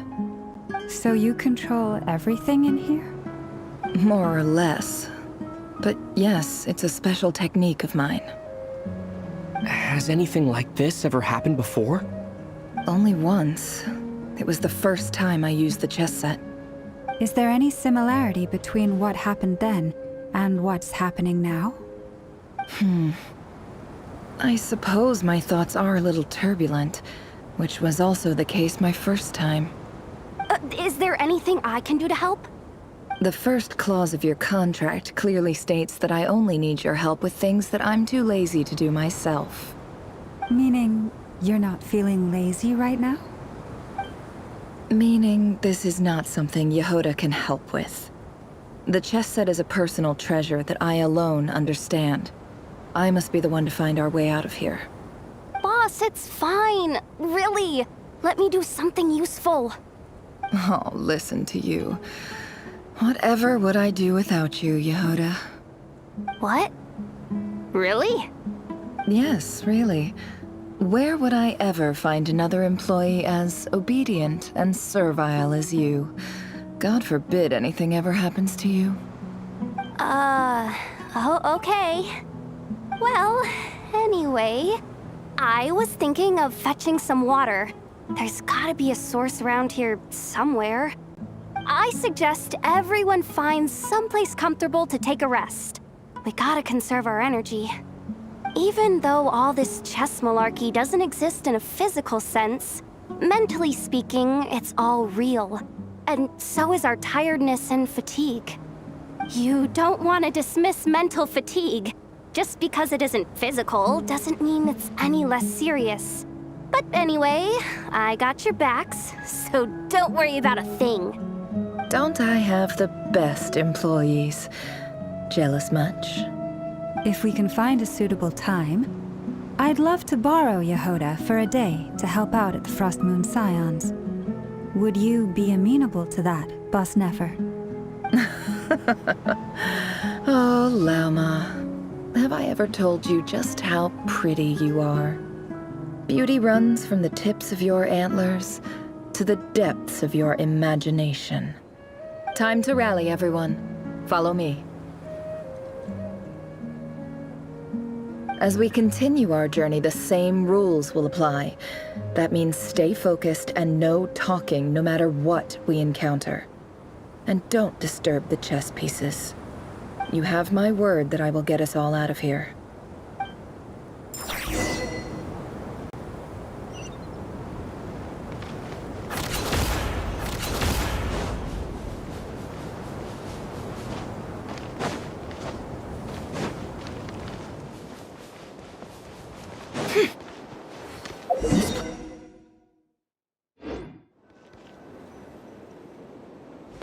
There's someone up ahead. Time for a little chat.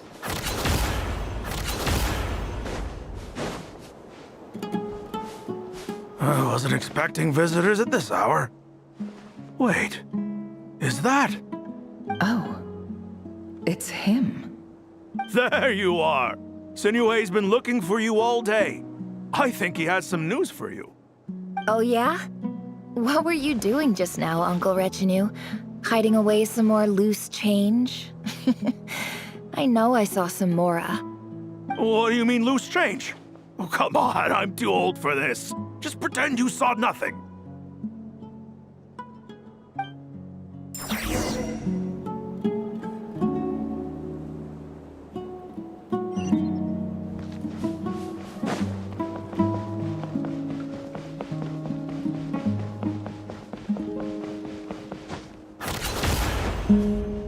Hey, kid. Mind telling me what Sinuhe's been up to recently? I'm trying to get in his good books and I need a way in. Get in his good books? Why? What do you want with my dad, Uncle Apepi? I've written a new song. I was hoping to showcase it at the next festival, but I'll need his approval. A new song, huh? I'd love to stay and listen, but unfortunately, Uncle Retinue says my dad's looking for me.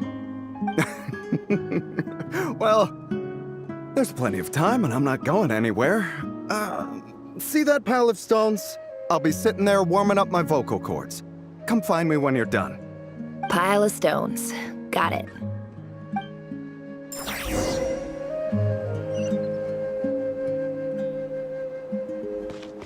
Can't hide the truth.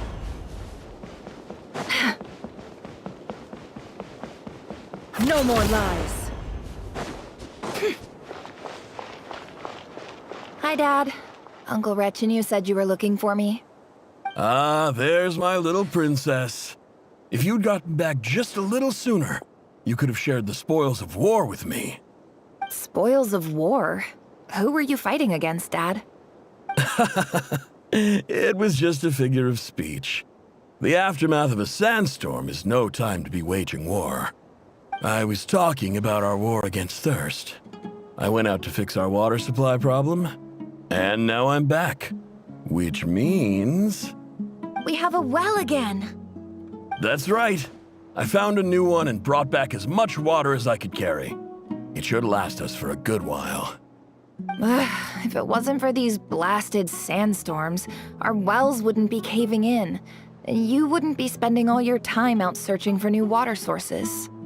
As the chief of our tribe, I'm supposed to be leading us out of hardship and poverty, onto better things. You know how prosperous our ancestors were. I've told you all the stories. And look at us now, squeezed into these hovels. No one would choose this, if it wasn't for the endless wars over the years. But things are looking up. I started working with some folks from the academia a few months back. They gave me some contacts in return for my assistance in the desert. So you're the academia's helper now? Special ambassador, they call it. Think of it as a partnership. It's nothing bad, okay? We've been isolated here in the desert for too long. Seeking opportunities elsewhere is the best thing for us, and the fastest way to progress. So, do you get anything good out of being a special ambassador? Of course. My luck's improving all the time. One day, I swear I'm gonna lead us out of this place. We'll find somewhere new. Somewhere better.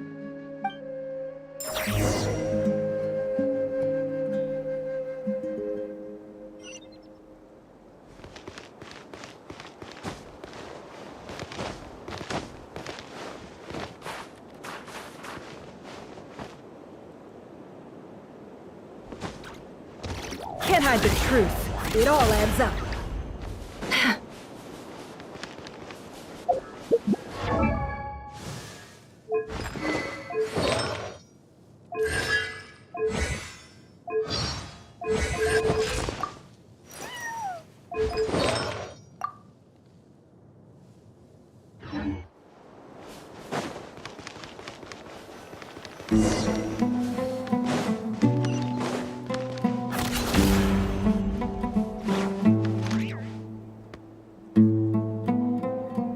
That's our well, and you know it!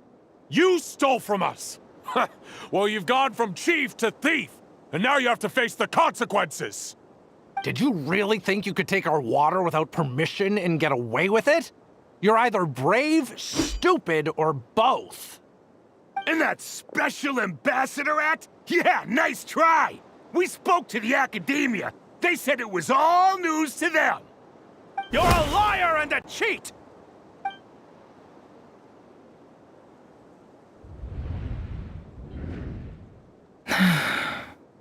I heard Yehoda gasp, but I don't blame her.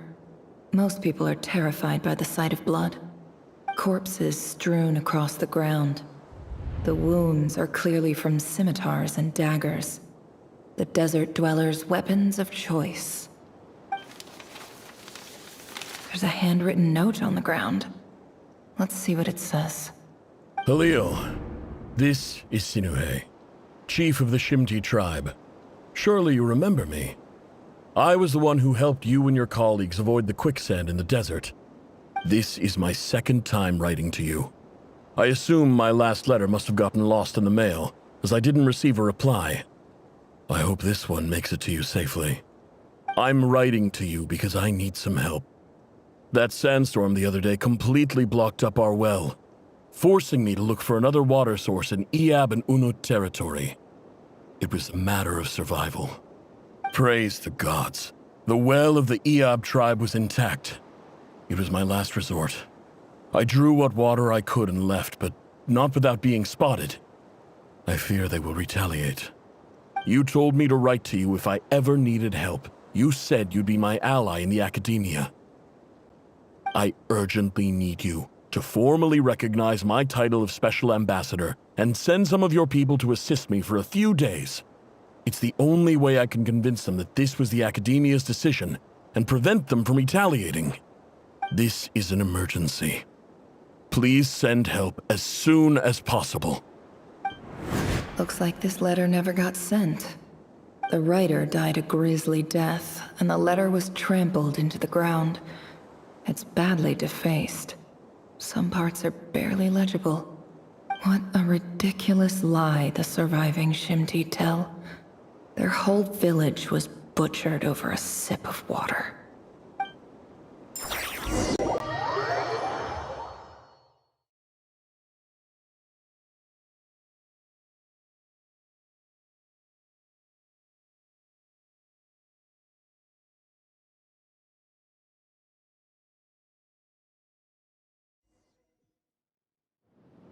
Ah, officer. Welcome. Welcome to our humble village. I thought you would at least have the courtesy to provide some respectable libations. This is the finest wine Aru village has to offer. I promise.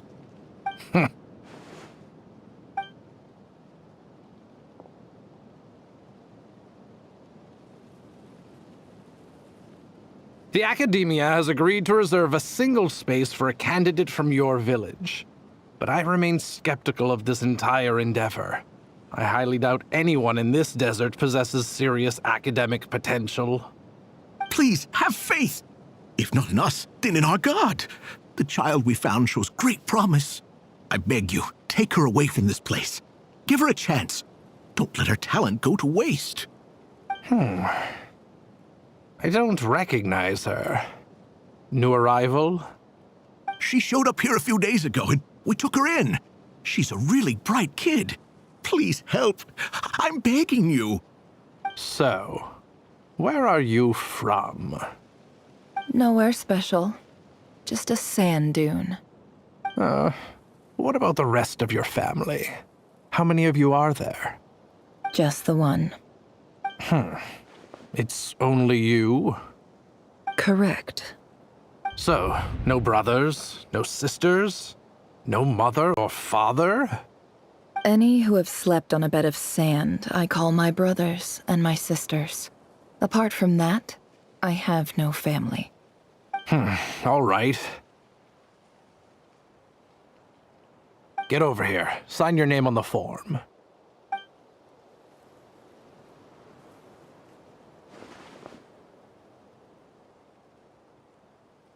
Never? You're rather fair-skinned for a desert dweller.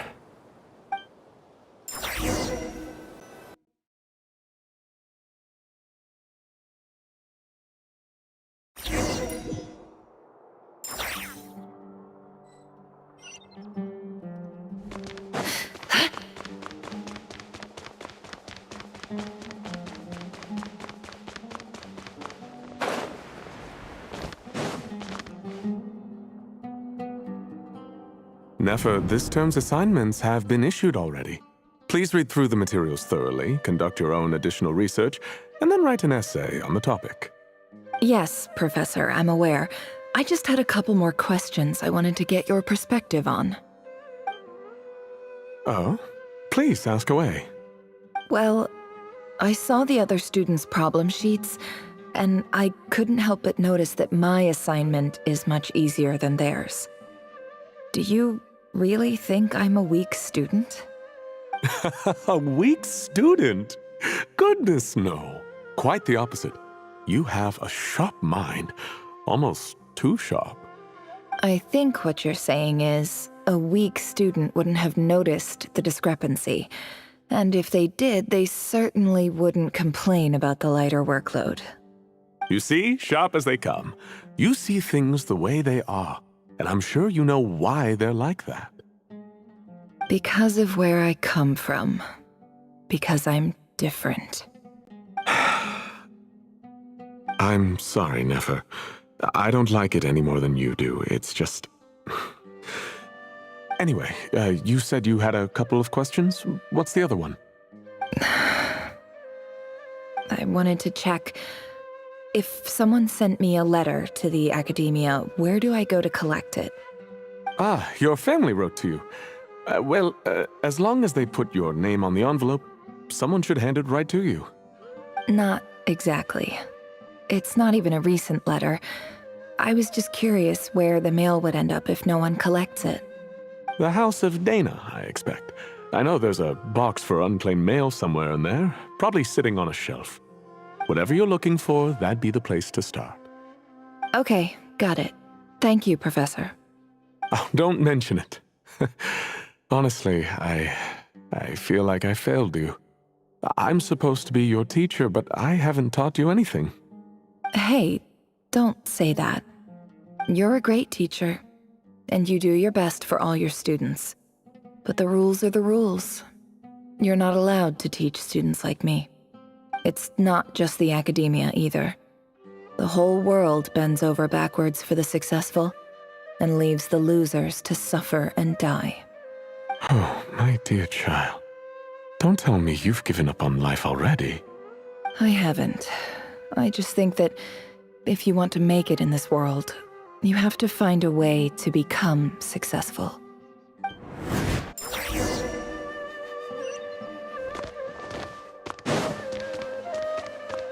had the truth. It all adds up.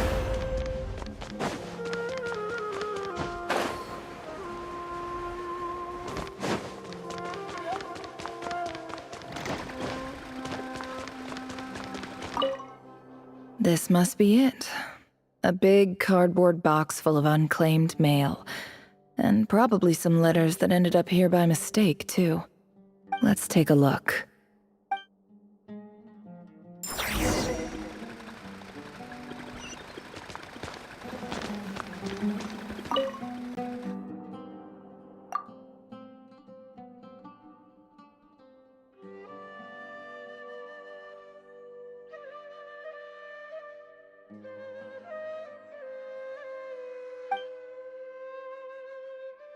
A dilapidation survey from Port Ormos.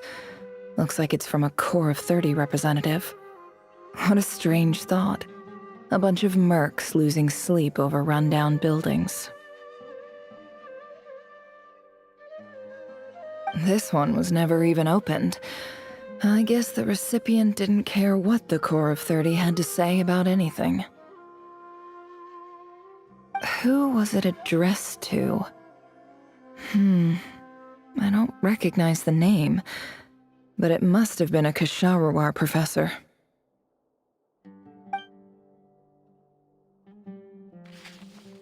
This one is addressed to the Immorta Sage. The title is Changes Observed in Satyavada Life Symptoms. Why do all these letters read like full-blown dissertations?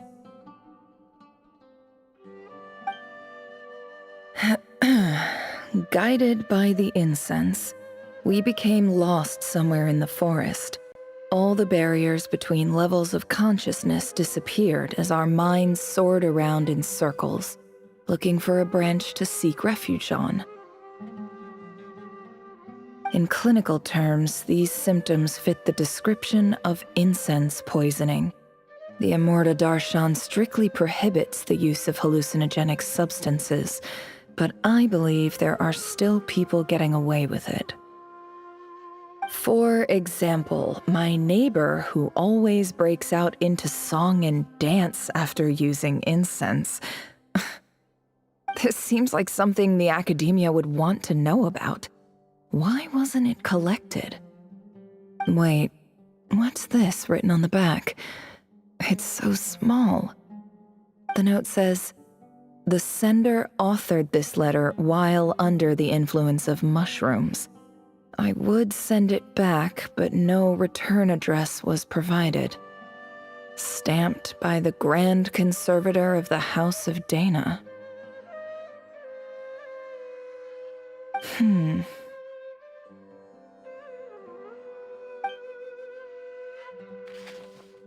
This next one is addressed to Grand Sage Azar. A few words of protest regarding recent changes in Sumeru's educational policy. In recent years, the academia has taken on a small number of students from the desert region, as per the policy to this effect. However, it appears to me that these students have not, in fact, been provided with educational opportunities that are, in any meaningful sense, equal to those enjoyed by their peers. As well as receiving dumbed-down assignments and perfunctory tutoring, they do not even have full access to the Akasha system. Education is the fundamental purpose of this institution, which should go without saying in a nation whose founding virtues are knowledge and wisdom. I ask you, is the lip service we pay to the policy of education for desert students truly the standard of pedagogy to which the academia aspires? As Grand Sage, policy decisions are your prerogative, but do not forget your roots. You and I were once students too, as was everyone else in this institution. I do hope you will give some serious attention to this matter. I encourage you to discuss issues like this with myself and others, and listen to some alternative opinions.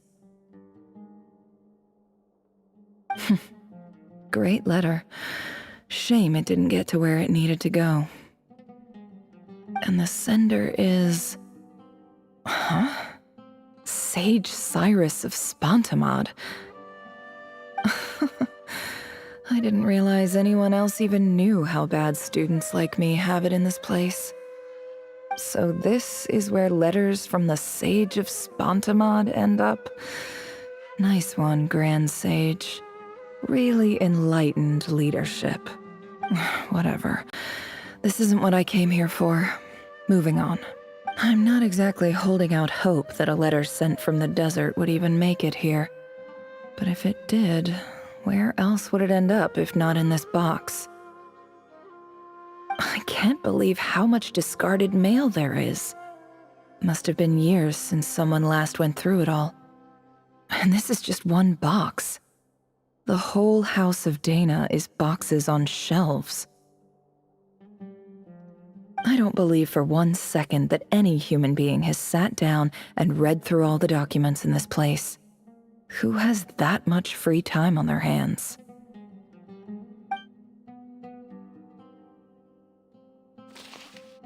Wait, could this be it?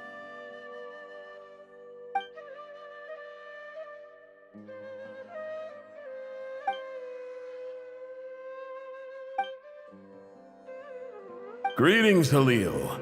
My name is Sinuhe, chief of the Shimti tribe. I was the one who came to you and your colleague's aid when you ran into trouble in the Great Red Sand. I don't know how well you remember it now, but I brought you to safety and gave you some water and other supplies. You seemed very pleased and told me your name.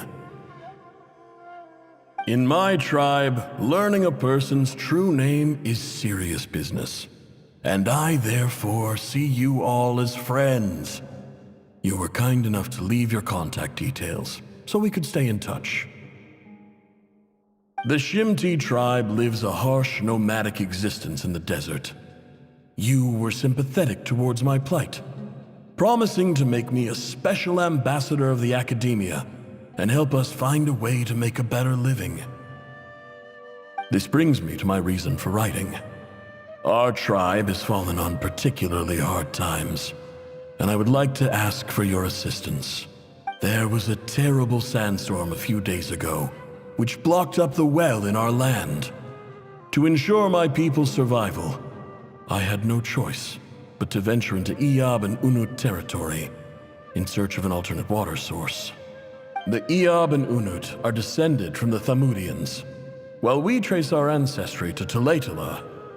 We worship the Lord of Flowers and have had relatively good relations with our fellow tribes up until now. I found a well belonging to the Iyab tribe. They declined to help us, but I really had no other option, so I took some water to keep me and my tribe alive. My actions are certain to incur their wrath. When we met, you assured me that you would be my ally in the academia. I would like to take you up on that offer, because I really need your help. I wonder if you could send an academia representative to meet with me. That aside, the last time you were here, you mentioned that the academia had started accepting students from the desert, and I told you a little about my daughter, Nefer. We have next to no resources here in the desert, and my power and influence are limited. Would you consider enrolling my daughter at the academia? She is a smart girl. I know she won't disappoint you. From the outset, the academia never took you seriously. Those things they promised were just empty words. I doubt they even remember the name Sinuhe. And you were so emphatic that your luck had finally changed for the better. You swore you'd lead us to a better place one day. You spoke with such conviction, like you were the most powerful chief in the whole desert. You liar. You lied about everything. You promised the world, and delivered on none of it. And who fell for it? Just me, by the looks of it.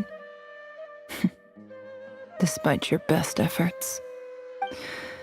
Which makes you a pathetic liar. You weren't even any good at it. I think I'll take over from here. Let me show you how it's done.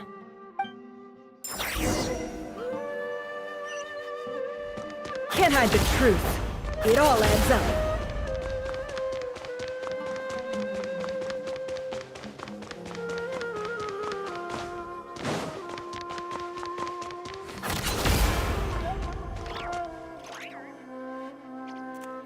I just came to say goodbye.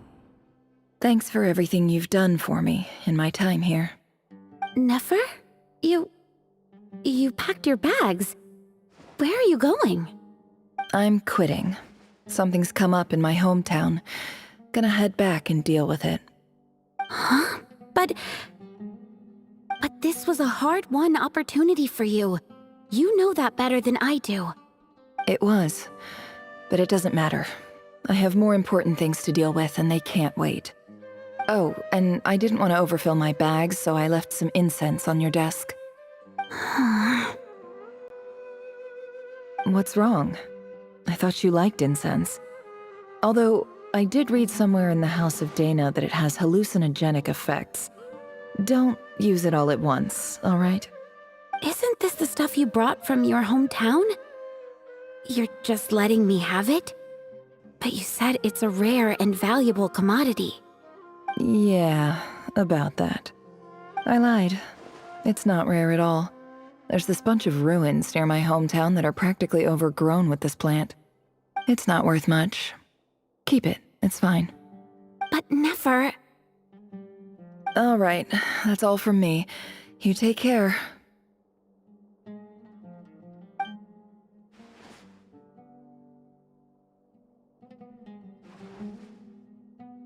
Don't forget me, okay? I mean, we're more than just classmates, right? We're friends. Yeah, I'll remember you. I lied again. That incense is worth a fortune, and it's a rare find even in those ruins. And as for remembering her, I have far too much to do when I get back. No time to reminisce. I'll be lucky if I even make it through this alive. But either way, I expect I'll forget you pretty quickly.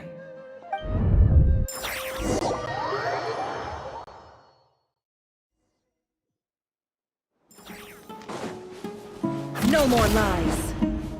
It all adds up.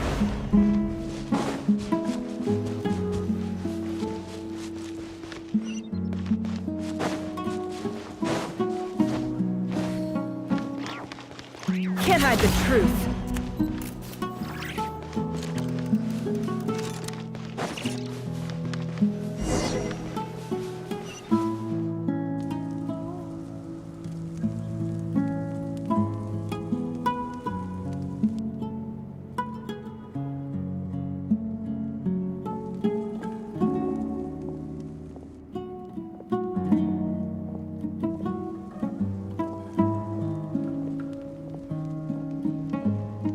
It's a pleasure to meet you, Mr. Arif. So, what does the Academia want? Since they've sent their special ambassador, I assume there's a big business deal to be made. If not, I'd be very disappointed. Please, sir, lower your blade. You're lucky I'm the one they sent. Not all special ambassadors share my admiration for the Iab people. The ever-shifting balance of power in the desert reduced the once great civilizations of this region to rubble and sand. But the story of the Iab has a very different trajectory. Others grew weak, but you grew strong, beginning in obscurity and moving to prosperity. You're the only ones who defied the trend. Huh.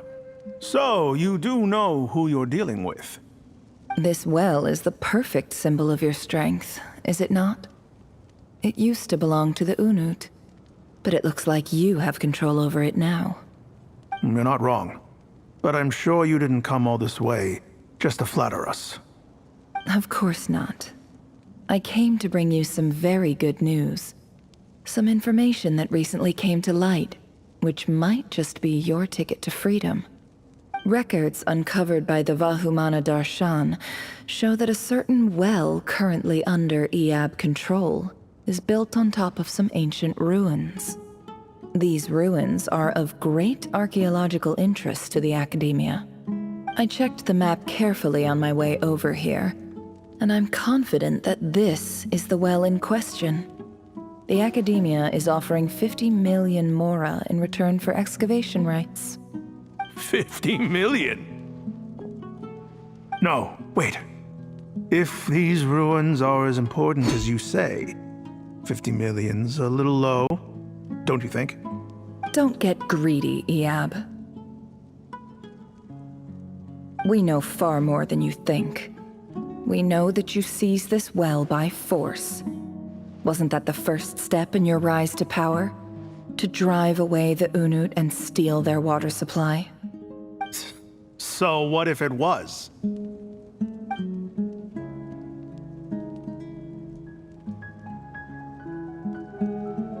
Don't worry. As unscrupulous as it was, it's something we're willing to overlook. The Academia is only interested in dealing with the de facto power holders in the region. I hope I am making myself clear. And I hope your words are the truth. If I find out the Academia is trying to play me, I'll hunt down every one of your people and make you watch as I cut their heads off one by one. I assure you, Chief, that would not be in your long-term interests. You don't want to make an enemy of the Academia. You see how I'm dressed, don't you? I appreciate that you've never been to the rainforest, but surely even you recognize an ambassador's attire when you see it. And what does a barbarian like you have to lose anyway? You really think the Sumeru Academia would bother to come all this way just to lie to you? We have more important things to worry about. All right, I take your point. The Academia is the highest authority in the land. I'm sure you're trustworthy people. In that case, we have a deal. We will sell you the excavation rights. I'd like to thank you, Ambassador. This is good news indeed. Excellent news. In fact, it calls for a celebration. Would you do us the honor of staying a while and enjoying some Iab hospitality? Gladly. I am partial to wine myself, and I trust you are as well. So let's indulge in a few drinks together, in celebration of this momentous occasion.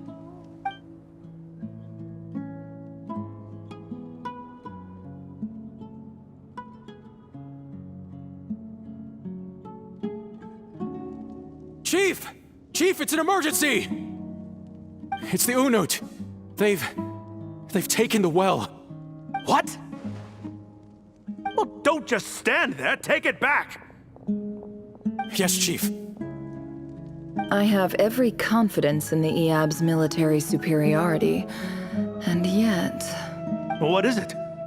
The Unut's response was alarmingly fast. The day after we reach a deal, they seize the well. This can't be a coincidence. Perhaps there is a traitor in your midst. I don't think so. I am obliged to remind you, Chief, that the Academia will only deal with the de facto power holders. If you cannot regain control over the well, I'm afraid you won't see a single mora of that 50 million. No! Please, Ambassador, just give me some time. I swear the Unut will not get away with this. That well is ours, and so is the mora. Glad to hear it. I will wait here for an update. If there is a traitor, I will find them. In the meantime, make yourself at home. I'll report back as soon as I have an update. Much obliged. Wow. All it took was a few words and I've got him wrapped around my finger. What an amazing feeling. So, in summary, Ambassador, the Academia would rather negotiate with our tribe instead of the Eab, yes? The Eab are ruthless murderers who don't listen to reason. And now they have the gall to interfere in our research projects in the desert region. So let me ask you, Chief, if you were the Academia, what would you do? Kill them all, of course. Precisely. The Academia does not tolerate those who stand in our way. The Eab have held back our academic pursuits for too long, and our patience is wearing thin. At the same time, there is simply no way that the Academia can be seen to be intervening in desert affairs. I'm sure you understand where I'm coming from. We have our own rules out here. If the rainforest dwellers raised arms against a desert tribe, it'd start a bloody war. Right. We can't confront them ourselves, but we can support their enemies. The Unut have always had strained relations with the Eab, which makes you our natural allies. Natural allies. Weren't the Eab your allies once? You were quick to send them after us to protect your interests back when we stole that water. And now look at you. You're at each other's throats. Let me be clear. The Academia wishes to collaborate with the legally recognized rulers of the desert in this matter. We are asking for excavation rights to that well, and our offer is 50 million mora. Say no more. I believe we have an understanding. Good. Then I suggest you get to work. Get us access to that well, and the mora's yours. You see, Dad? Lying is easy when you know how. People will believe anything.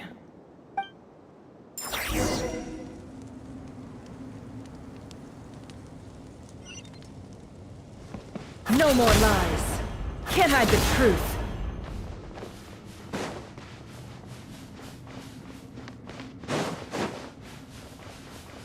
It all adds up.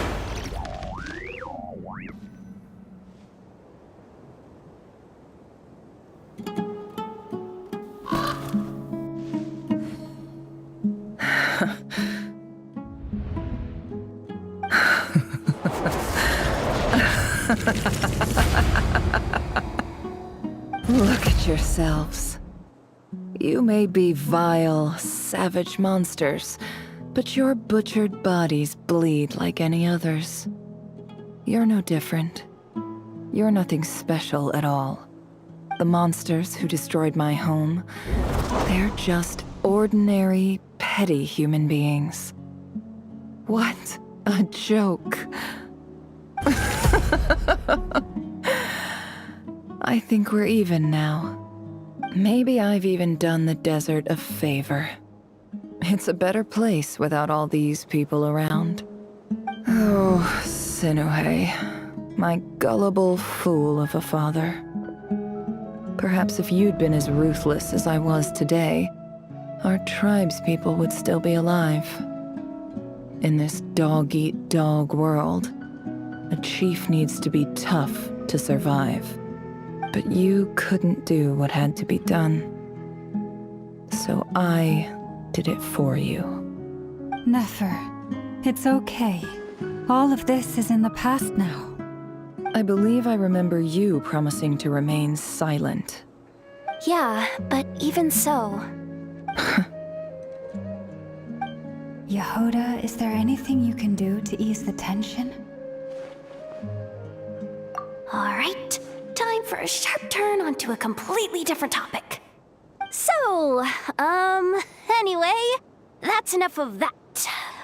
When are we getting out of this place? Feels like we've been walking forever. I'm getting pretty tired. Oh, Alma, you tired? Yes. If we can find somewhere to sit down, I could certainly do with a rest. It's not far now. There should be a temple just up ahead. Yes. Really? A temple? That's where this story ends? I guess that's how things go in the desert. Desert dwellers can never escape their destiny. Or so everyone says. I never wanted to believe it, but looking back now, I'm as desert as they come. You mentioned a temple. What's waiting for us there? My biggest trade secret of all. Ah. Then I'm guessing it's where you got your power from. The power to peer into other people's minds. I didn't know you were clued up on any other religions. I'm no expert in the history of Sumeru, but since you come from the desert, I would imagine it has something to do with King Deshret. Sounds impressive. Oh, I know who you mean. General Mahamatra Sino. The spirit of Hermanubis dwells within him. That's Boss Neff for ya. She knows everything. Sino's hardly a figure of obscurity, but I know about Sethos too. What about him? Is he a big deal or something? Well, he's not a small deal, let's put it that way. Please, this is the bare-bone basics. Save the flattery. Thanks for your patience, everyone. I'm sure it's been a lot to take in. With any luck, that's our exit just up ahead.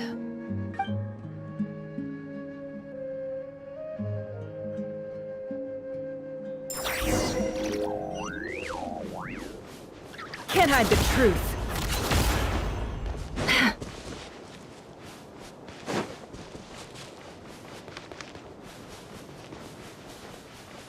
No more lies.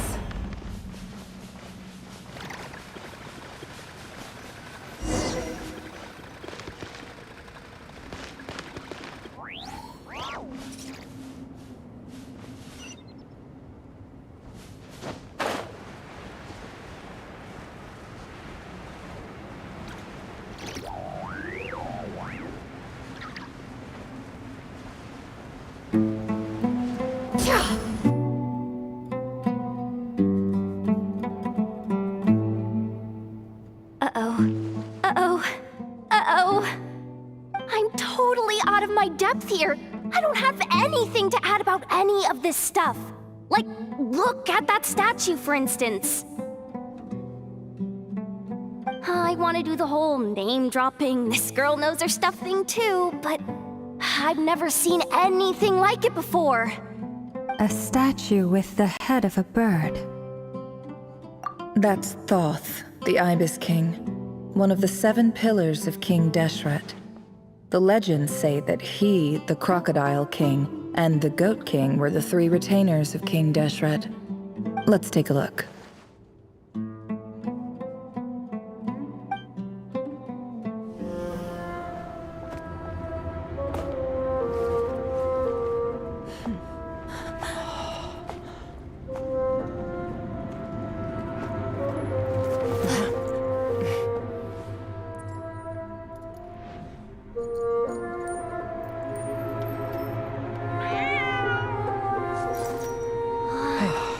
It's just Ashru.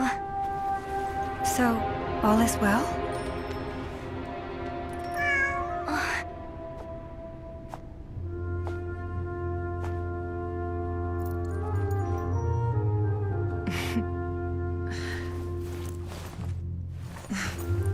Typically speaking, at this point, the world disintegrates.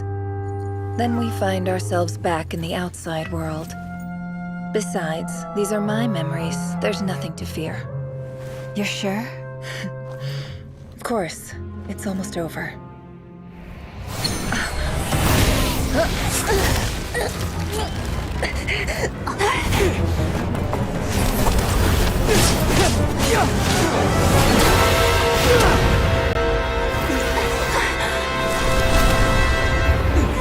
Never!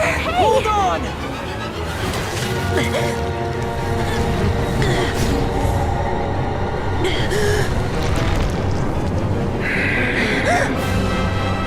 Knowing too much is always a death sentence.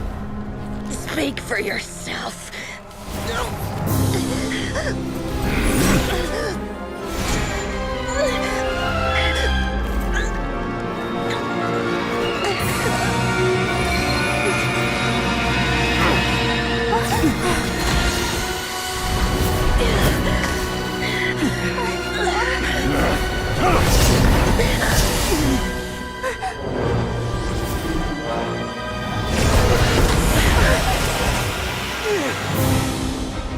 How repulsive.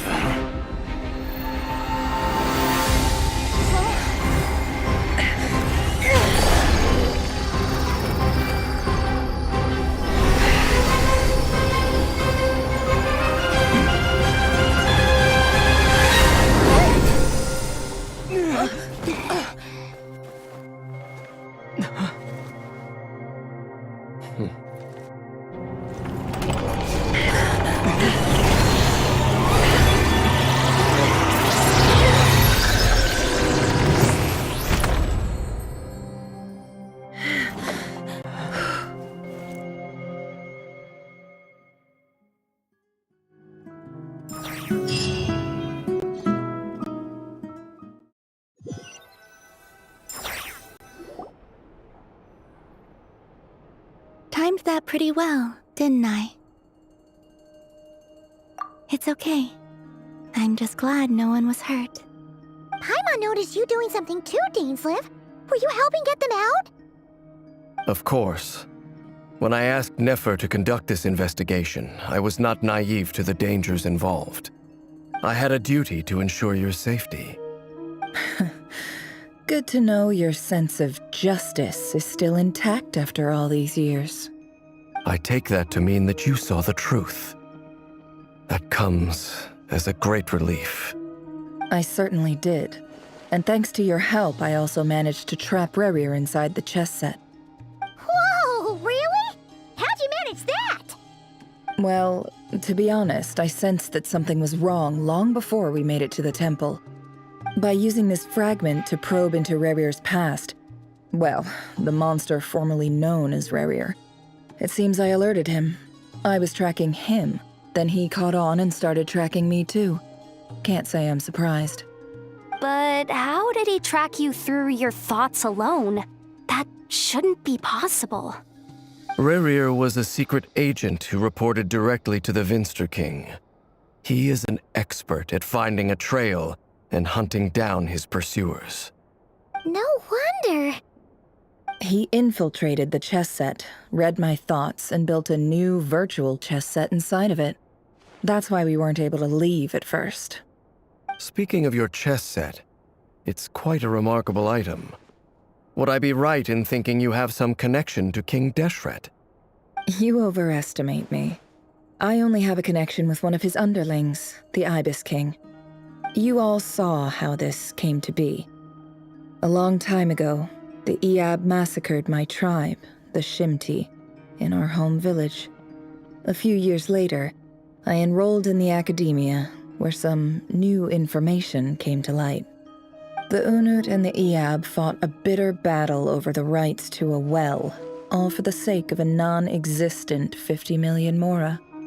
The Iab ultimately won that confrontation, but their victory came at the cost of almost every warrior in the tribe. The final blow to the Iab came at the victory feast, when an Unut assassin beheaded their chief right before my eyes. The remaining Iab fled and have been scattered to the winds ever since. Having gotten my revenge, I returned to my hometown, where to my surprise, the nearby temple was still standing. There it was, seemingly immune to the relentless hostility of the desert, while my tribal home lay in ruins. As I stood there gazing at the temple, I noticed a cat just outside. This cat, as it turned out, was home to the spirit of the Ibis King. He led me to a gate deep inside the temple, and there he made a deal with me. This chess set is my gift from the Ibis King.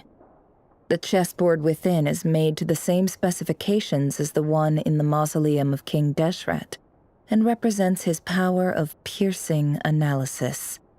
With this chessboard in its container, I gained a certain ability to perceive hidden secrets.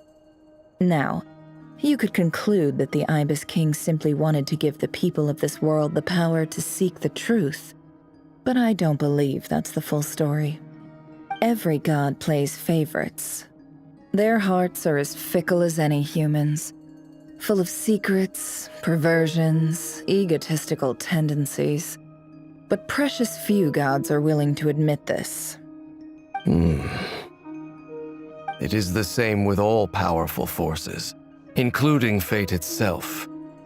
Their gaze falls preferentially upon a select few.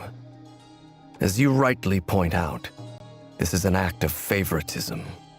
If you're alluding to the Abyss, then yes, I agree. Gather the others. It's time to share everything I've learned.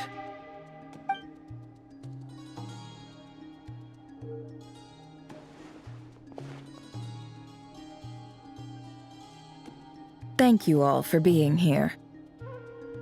As promised, I did some further investigating into the Raker of Solnari's background. I am pleased to report that the investigation has been most fruitful indeed.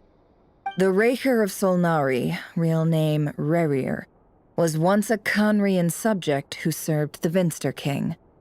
I will now share the important details of his story. Please save any questions or comments for the end.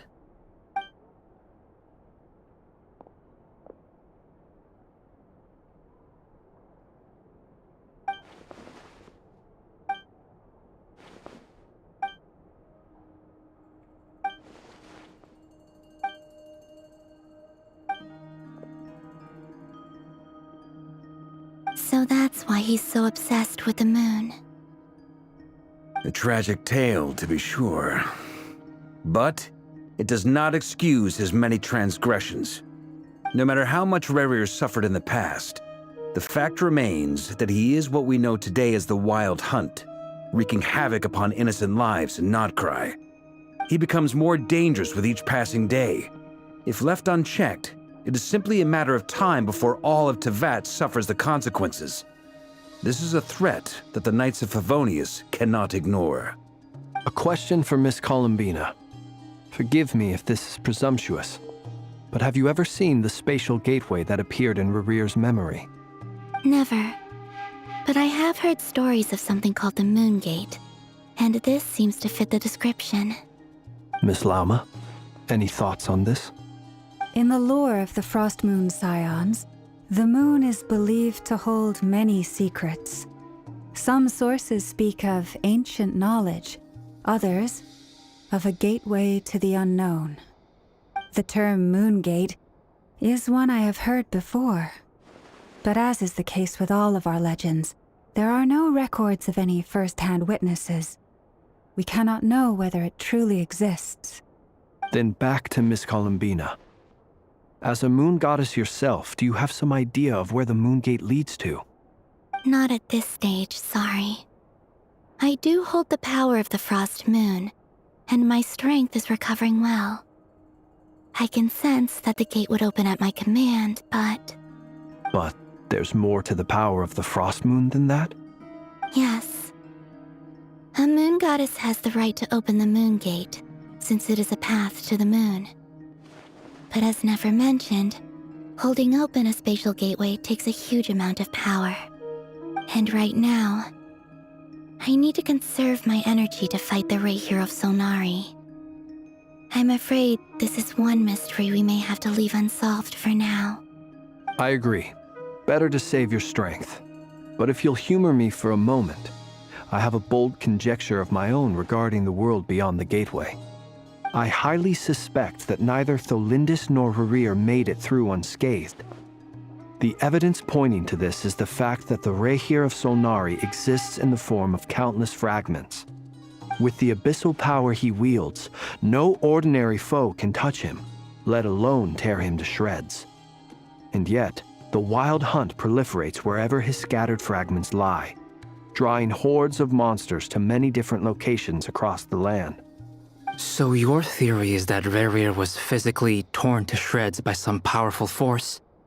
Hence, why the Wild Hunt is a distributed phenomenon, rather than a unified one? Makes sense to me. Explains why the Wild Hunt is so pervasive, and why he's been trying to piece himself back together. He was whole to begin with, and he wants to be whole again. Without the power of the Abyss on his side, he almost certainly would have perished the moment he was torn apart. But the Abyss, much like a curse, has kept him alive. I could not agree more. The power of the Abyss is most surely a curse. It is a compelling explanation, and one that accords with my present understanding of Abyss creatures. Whether the life form in question is primitive or advanced, if a curse has extended its lifespan unnaturally, it will continue to survive in spite of everything. This raises some interesting questions.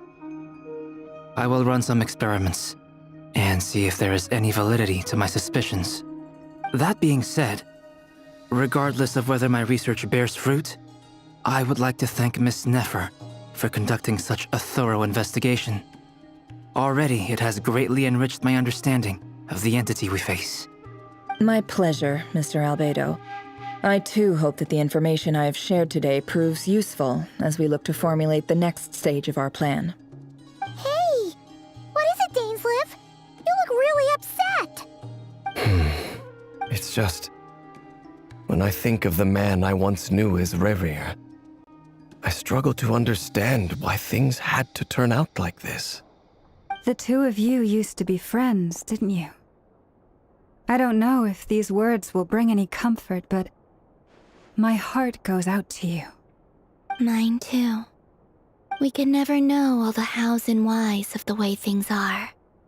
The moon and stars are full of untold secrets and lies, and the skies are host to many more mysteries than these alone. Yet, none of that can begin to compare with the complexity of human life. Those are the first comforting words I've heard in a long time.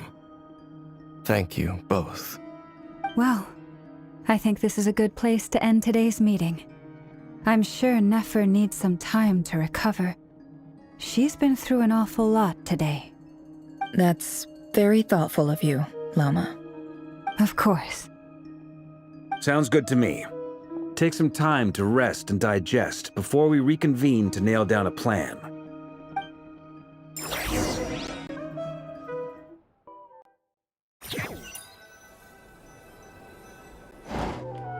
Hey, is this a bad time? Hope I didn't kill the conversation.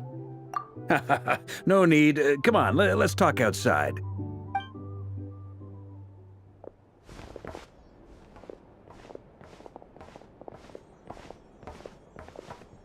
Anyway, Nefer went back to the curatorium to get some rest. But before she left, she shared some things with me that I thought you should be aware of.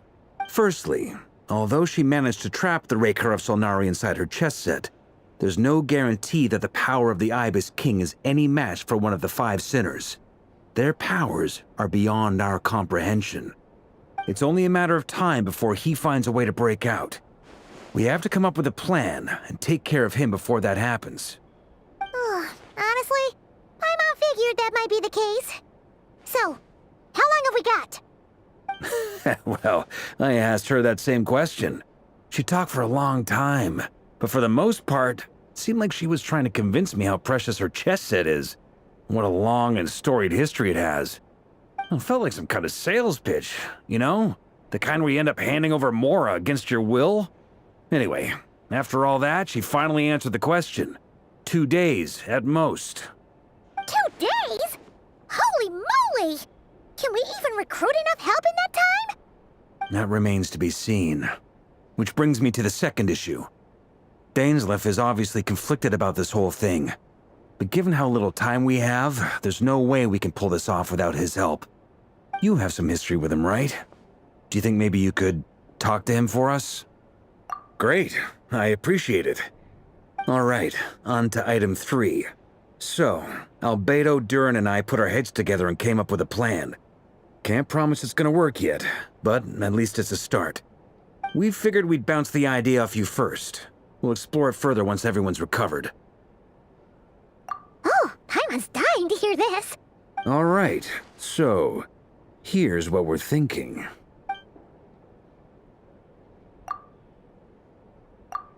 we felt a little uneasy about roping you into this. I mean, firstly, you're not locals, and secondly, none of us are your boss. You're well within your rights to refuse if you so choose. Roping us in? Why would you even say that? We know the stakes here. It's all of us against the Rayher of Solnari, or none of us stand a chance.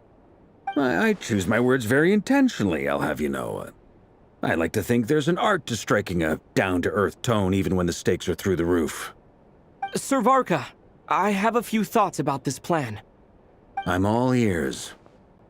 I think we can be more flexible with how the roles are allocated.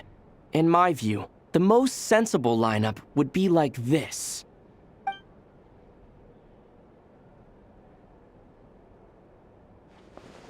I see your point, yeah. But if that's how we're going to approach this, you'd better make sure you're ready.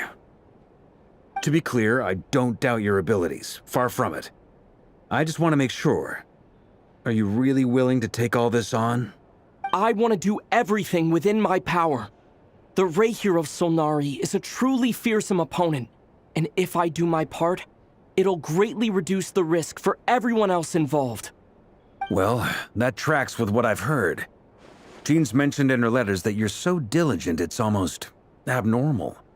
As in, most people weigh up the risks and rewards in situations like this. But you seem to just march towards danger without a moment's hesitation. Of course, everyone appreciates a fearless pioneer. But all that aside, I'm the Grand Master of the Knights of Favonius, and you're our honorary knight. I want to make sure your courage doesn't come at the expense of your safety. Thank you, Sir Varka. Well, I should be the one thanking you. It means a lot to have you on board. I'll give some serious thought to your suggestions.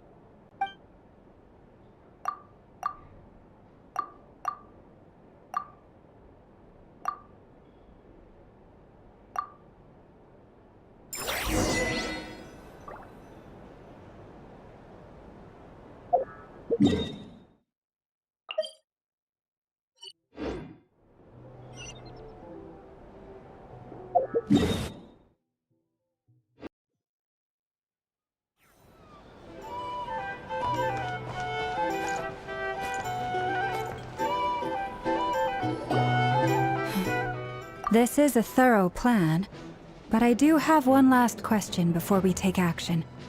How can we be sure that our enemy won't leave the designated area? Great question. Albedo's been hard at work analyzing Rayher and the Wild Hunt's behavioral patterns. His conclusions are as follows. Firstly, from the earliest known confrontation until now, Rayher has never displayed any ability to manipulate the dimension of space. So it's unlikely he has any power in that domain. Secondly, he seems to have a particularly strong vendetta against our group. If we put him in a fight-or-flight situation, he'll choose to fight every time. Thirdly, finally, and most importantly, he is consumed by hatred, both for the moon and for his enemies. Turns out, we tick both of those boxes. We have a reincarnated moon in our ranks, and a spy who accessed his private memories without permission. He'll be baying for blood, not looking to escape. As someone who's had their fair share of interactions with the Wild Hunt, those all seem like valid observations to me. Understood. Then I will defer to the verdict of the group. Well, everyone, that's the plan in full detail. Albedo and Durin are carrying out their part as we speak. Plan approved. Scheduling. Okay, any firepower you need, I got you covered. Let's light this baby up. The Frost Moon Scions are behind you as well. And the rest of you?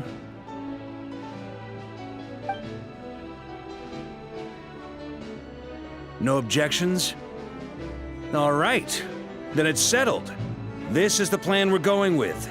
Next up, an old tradition of mine. Anyone who wants to back out, now's your chance. Wait, we can still back out of this?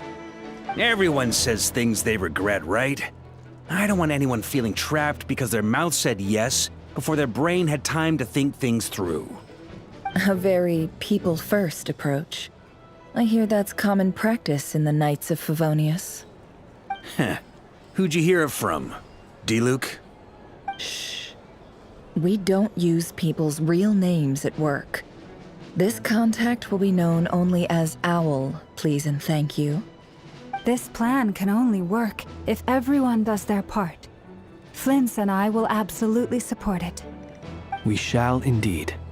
You'll be glad you accepted our help. Also, you are the last person I expected to see here, Miss Dory. It's not often I get called Dory in a work context. My peers usually call me Lord Sangama Bay. So, the longer your name, the higher your net worth. Is that the idea here? In that case, Mr. Flint's here must be worth a fortune. That's right, I know your full name. It's... The walls are thin here. I'd appreciate you keeping that a secret. Okay, fine. I'm actually only here as a favor for someone else. Do you have any idea how much it would cost to hire me otherwise? Oh! Does this mean someone out there actually has the power to boss Dory around? It most certainly does not. We have a long-standing and mutually beneficial business partnership. She's actually the mom of a friend of yours. Said mom supplied me with a great little trinket, but now that lady's ruined everything. If I don't start building a little goodwill now, my whole business in Notcry is gonna go down the drain! Okay.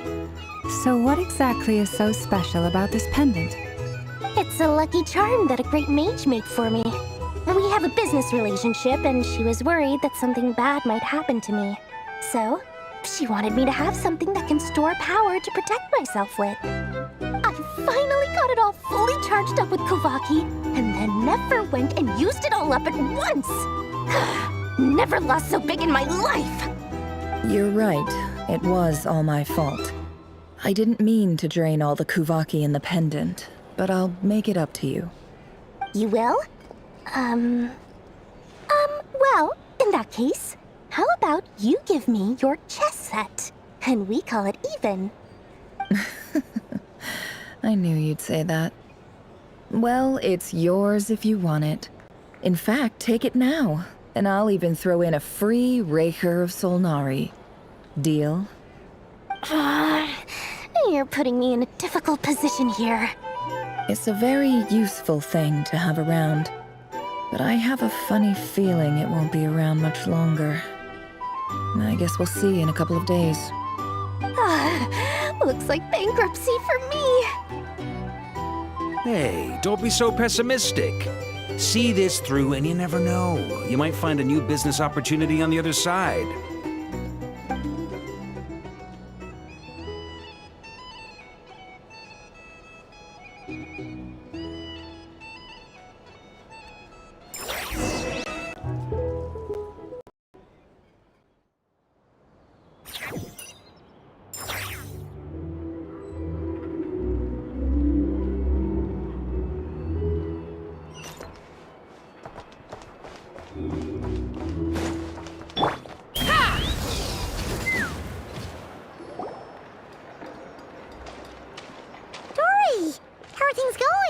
Feeling ready? Oh, I was born ready. We only have 2 days. You think Lord Sangama Bay would let an opportunity like this slip by?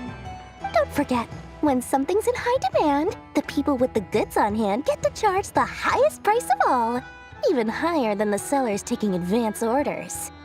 Ta-da! See? It's right here! Ah, it's so pretty! Did you make it? No, I have a supplier. We go way back, so he made me a very attractive offer. Aha! No wonder you were talking about lucky charms at the meeting. You've been getting Kave to make them for you. That's not the full story. It actually started a while back as a project between me and the Dendro Archon.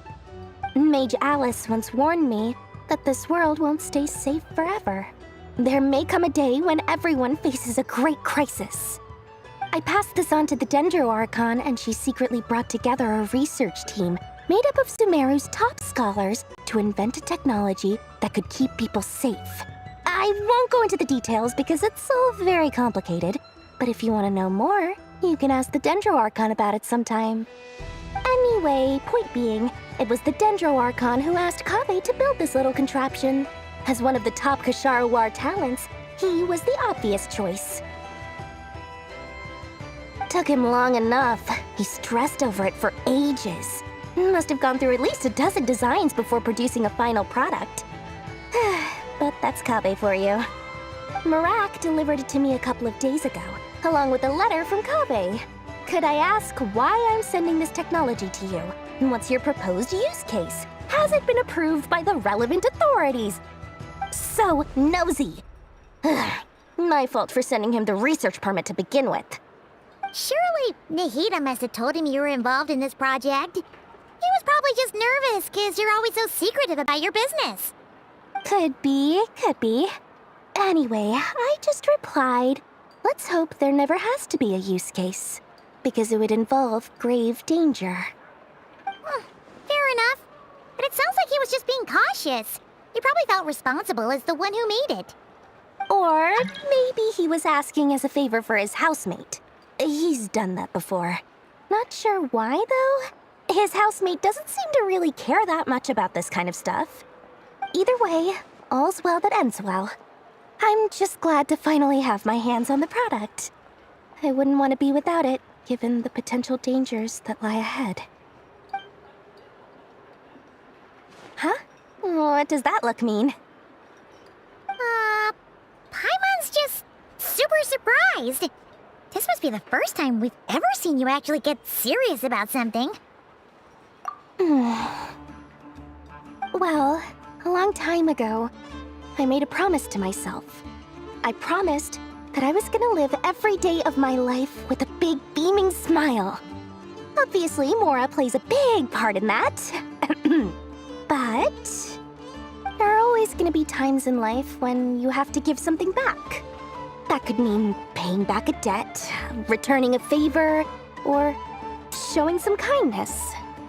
Alice has been a huge help to me over the years.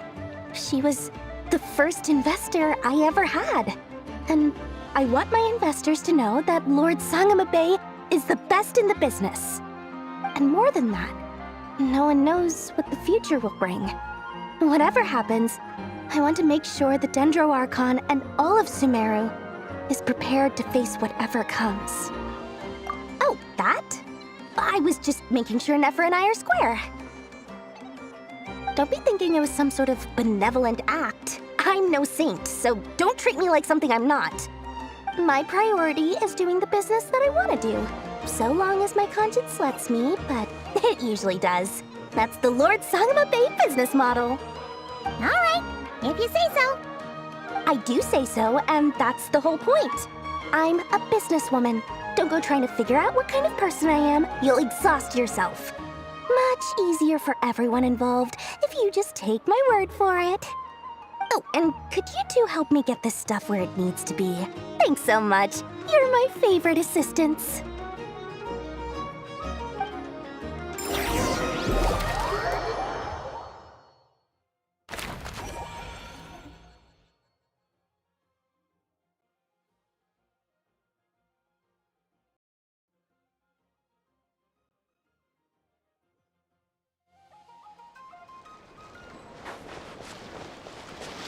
Take me up!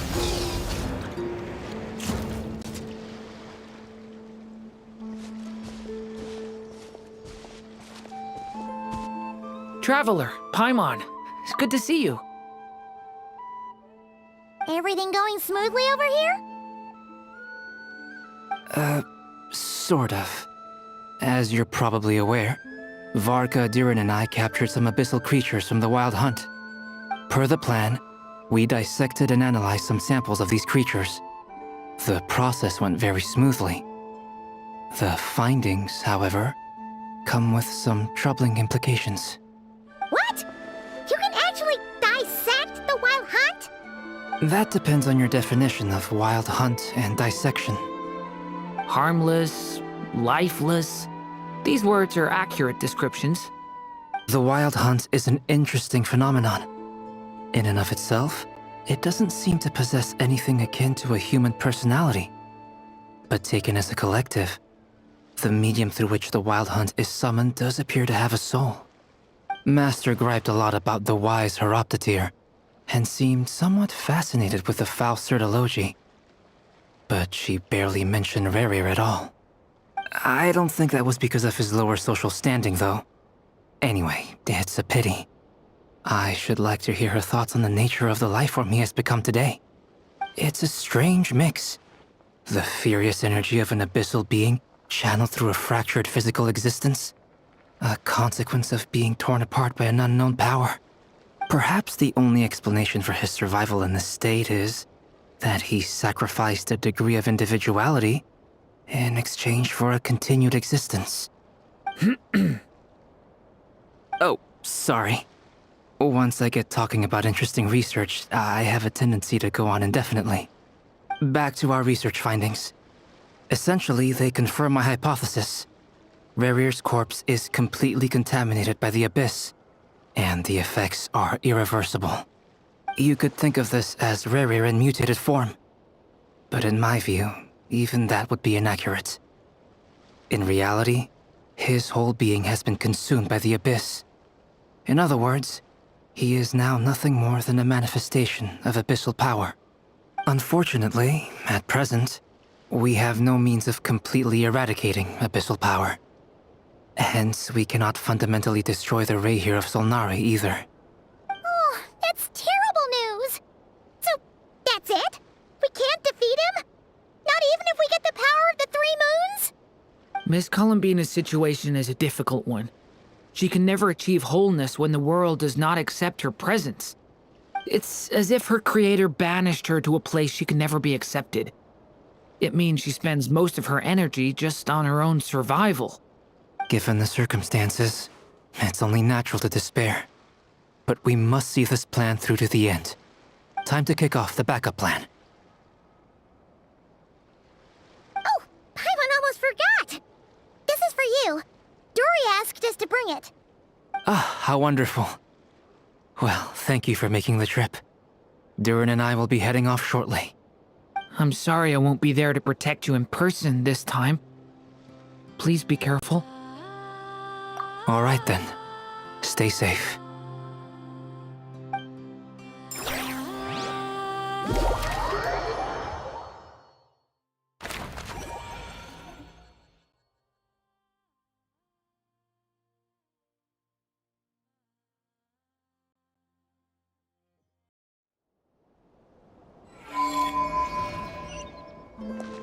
Take me up!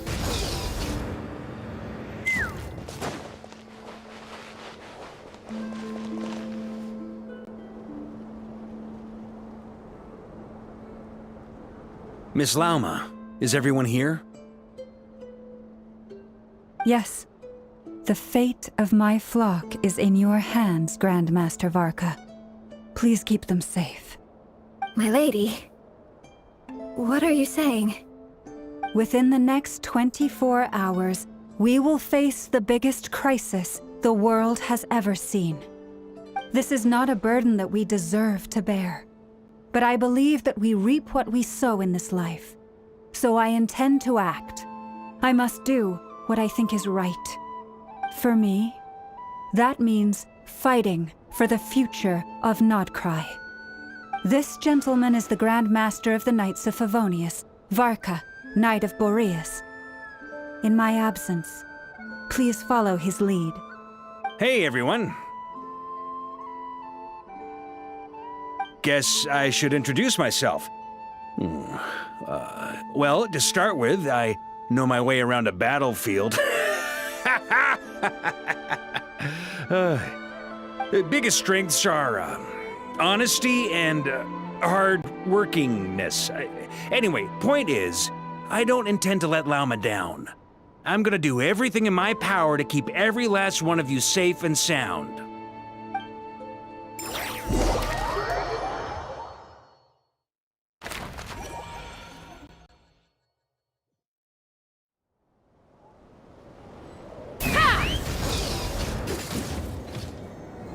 Giddy up!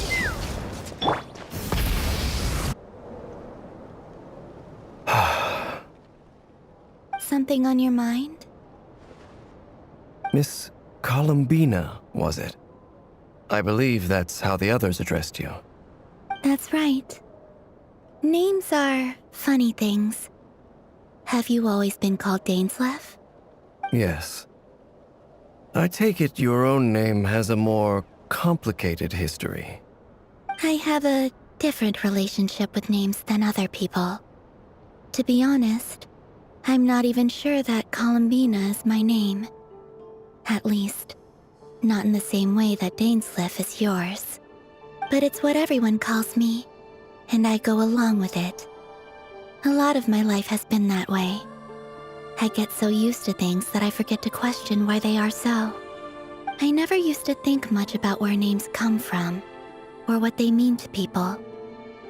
Maybe something's wrong with me. You're different from other people. I sensed it the first time we met. You're more perceptive than most. I'm sure your long life and rich range of experience explains that. Do you ever find yourself missing Conria, Mr. Dainsleif? Difficult to answer. I have dreamed of the past many, many times. Sometimes I'm fighting tooth and nail. Other times I'm lying on the ground, defeated. I don't recall any happy moments from that time. It has been too long. Is that because hatred survives longer than love and affection? That would not be for me to say. I make no excuses for the grudges I bear. But whatever the reason, I remember little that was beautiful or sentimental. Thank you for your help with the Rerir situation. Without your efforts, I never could have learned the hidden truth of his story. You're welcome.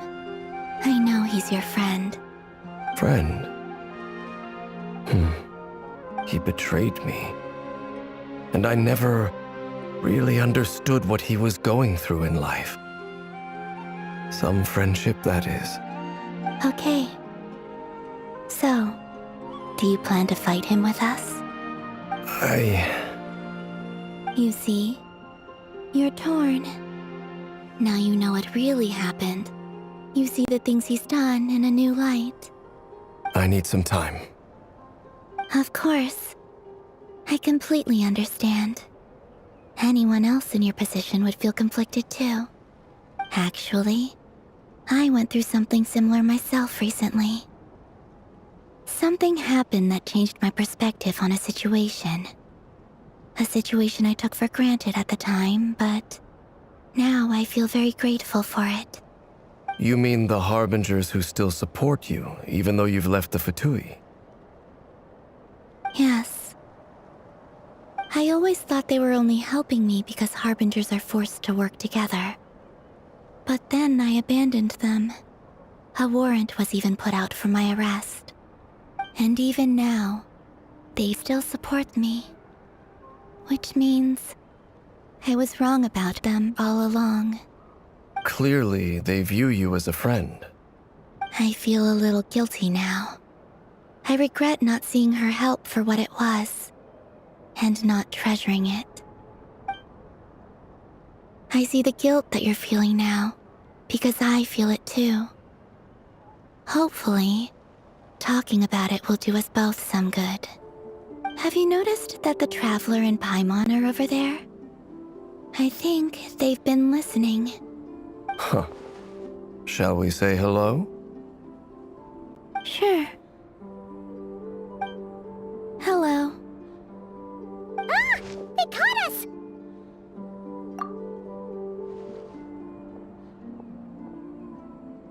I apologize for making you worry.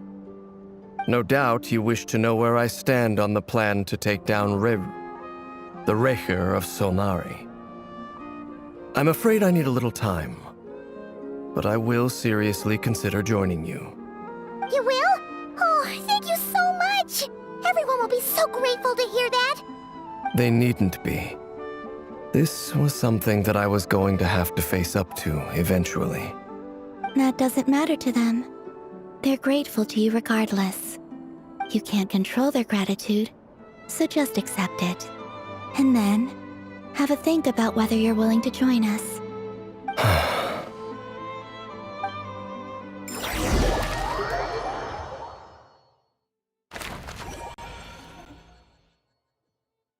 It's nearly showtime!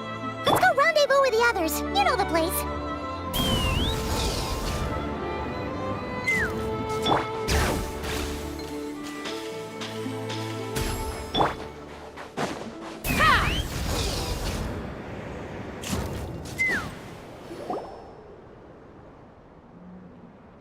Ah, you're earlier than I expected. Hey, Flint's! Been waiting here long? Not too long. I came a little early so I'd have some time to think. Are you nervous about the battle? Quite the opposite. I'm reminiscing on my past battles. When I was awakened by the Ratniki, I had not touched a weapon in many years. I felt like the battlefield was not where I belonged. But after waging war against the Wild Hunt for so long, I came to realize something. A life of absolute peace is simply not a possibility for me.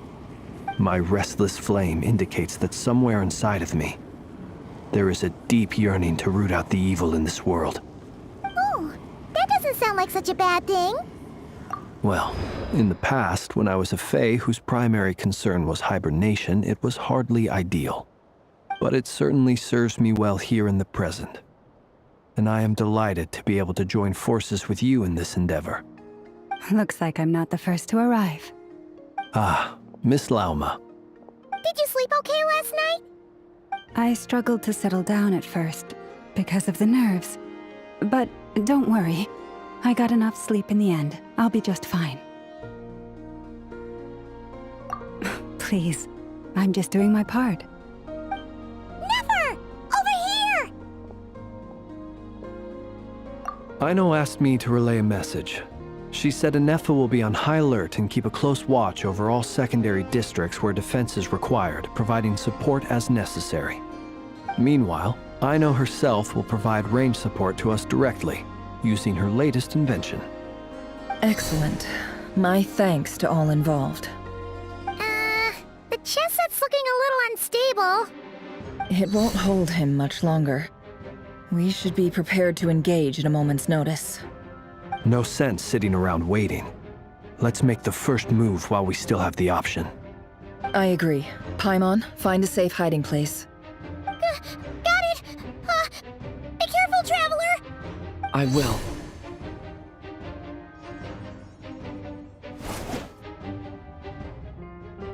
Everyone, take your positions as soon as the battle starts. Every ounce of strength we have in our bones, let us bring to this fight. Ready? Let's go. I've seen all your futile ploys before. You have become the authors of your own demise. I wouldn't be so sure about that. You are merely a moment of sport before I tear down the moon.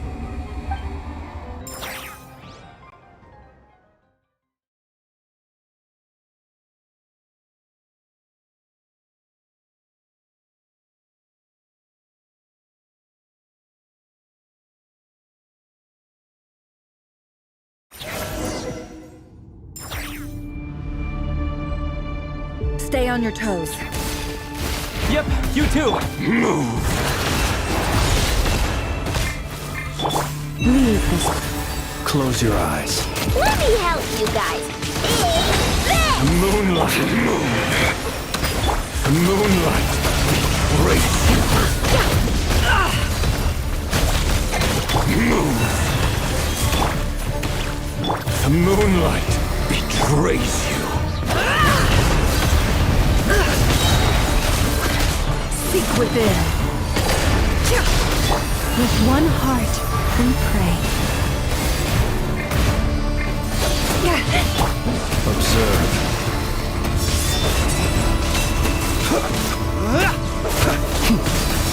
Hunt him down.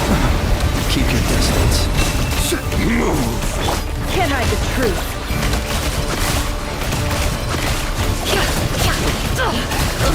No. Can't hide the truth. Move. Pathetic. It all adds up. For the everlasting forest. The mystery unravels. Can't hide the truth. Move. Close your eyes. Be silent. No more. Down. Let's see what you're made of. Moonlight. Betray. One heart, we pray. You poor last line. Move. Moonlight. Be silent. It began with the moon, and so shall it end. The moon will protect you.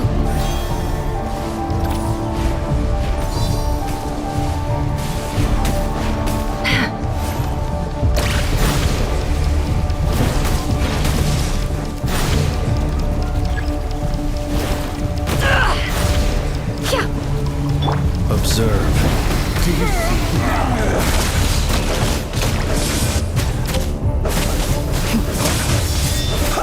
From here, when will it be as you foretold? The moonlight. Wraith.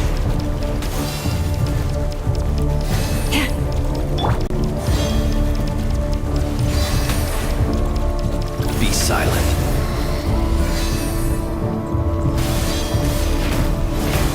Close your eyes.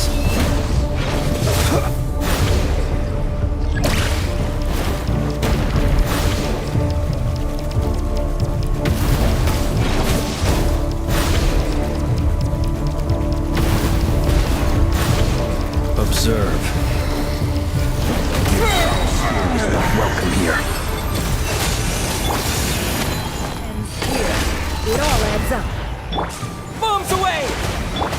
By the frost moon of old, leave this place. Close your eyes. No more lies. Futile. It all falls into place. Can't hide the truth. It all adds up. Can't hide the truth. How unfortunate. Quite futile. Close your eyes. To dust. The mystery unravels. Pathetic.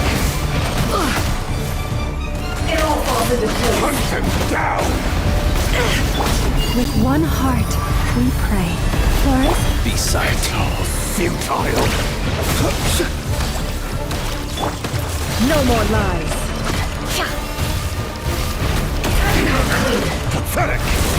It all adds up. Let's see what you're made of. Seek within. Move. Hunt him down.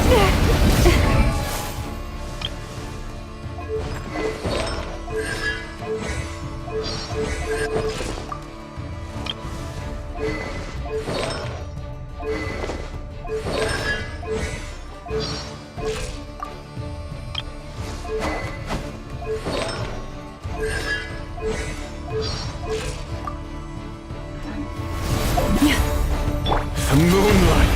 It's all futile. Shameless. Observe. By the frost moon of old, leave this place.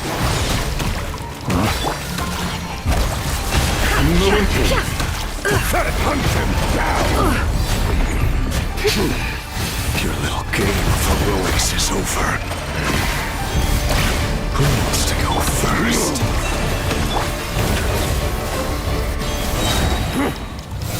Now, get out of my sight! No! We've been Death is separated! within my grasp! You okay? Never! Where are the others? Stuck outside the barrier. I guess he really doesn't like us. I told you before, knowing too much is always a death sentence. Be careful what you wish for.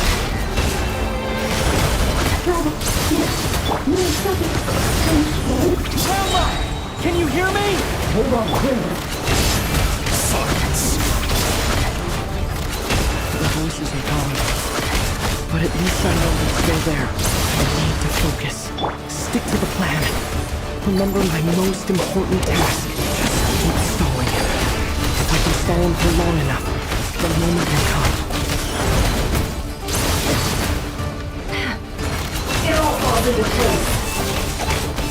Time to come clean. Go!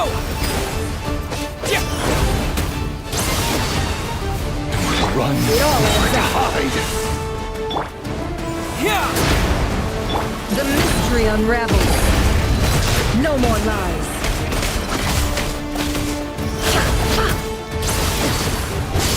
It all falls into place. It all adds up. Go! The deception ends here. Can't hide the truth.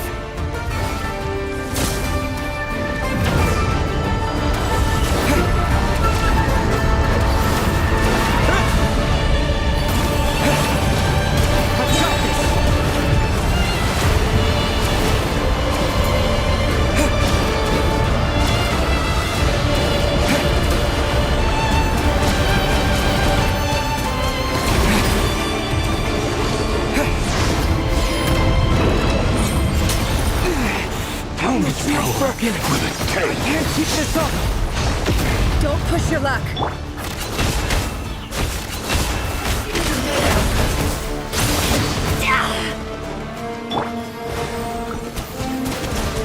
Water jet! It all ends.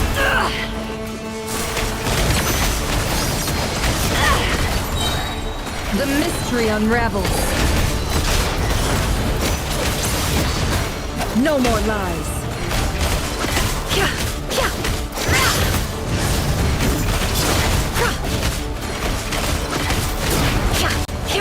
Can't hide the truth. How unfortunate. Go! It all adds up. The deception ends here. Yeah!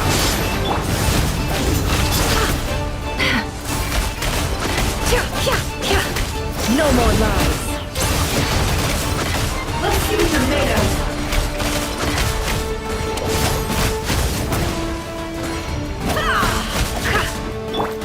Go!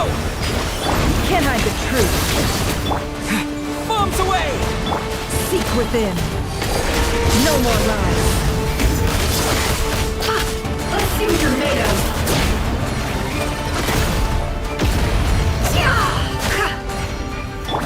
Go!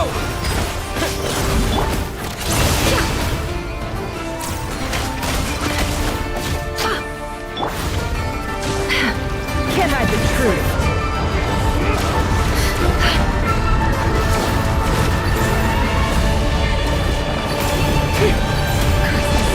There's no other way.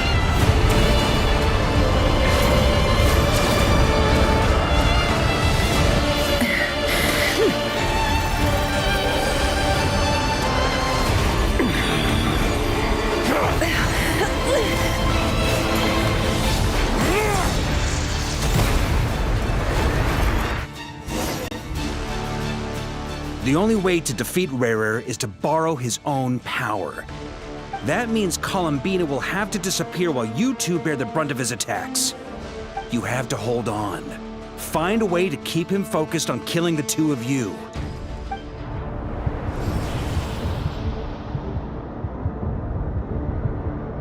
Nefer, your eyes are bleeding. Soon you will be powerless to resist. And then, I will reduce you to dust. But that dust will plague your memories. Come on, keep holding on. Any other tricks up your sleeve? Let's see them. As entertaining as they are, you've backed yourself into a corner. You don't fool me. I see your fear clear as day. I have to stoke his rage. Make him unleash everything. You fear what you could never defeat. You fear the thought of never being able to save your beloved. You cannot win the fight against fate, Rerir! Is that what you think? Well, now it's your turn to feel afraid!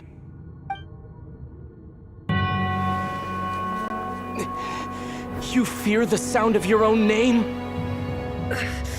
Is it us you hate? Or is it what you've become? Let's see what becomes of you!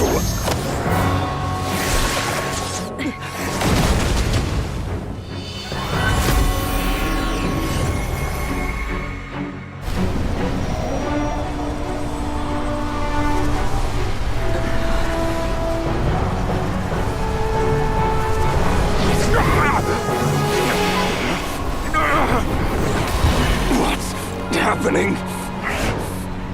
That power. I've seen it before!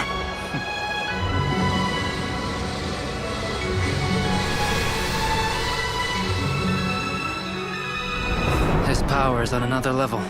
We'll need to use an alchemical array to convert his power into a usable form. Then quickly channel it into Columbina, rendering her powerful enough to compete with him. I'll join you. I can help. If I release enough abyssal energy into a confined space, it'll create a potential difference, allowing us to extract a huge amount of elemental energy. Next, I'll synchronize with everyone's minds using Pyro, then give you temporary access to their abilities and fields of view. But it won't last long. Can you see? Well enough. So, we have a student of Gold Rhine-Daughter in our midst! How about that?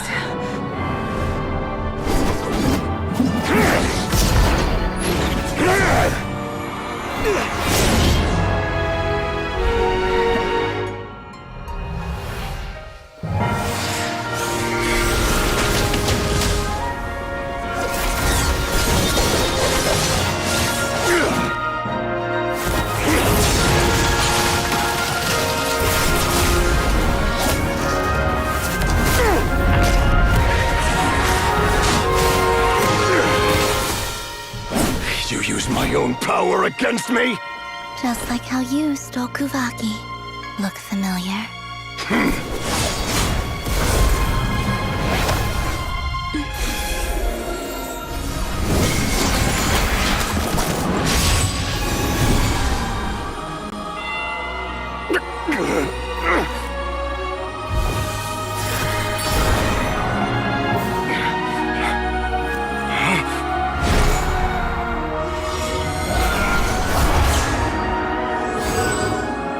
Don't you realize? You don't have the power to hold that gate open! I don't, but someone else does.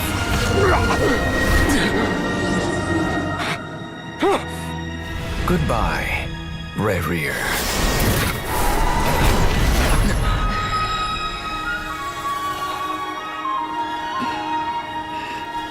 We won.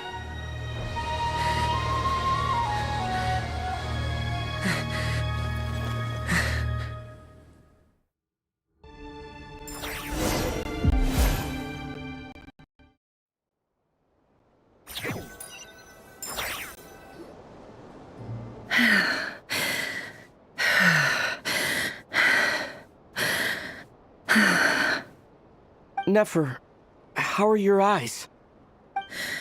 They're fine. Apart from the blindness, of course. It's not too late. Let me handle it.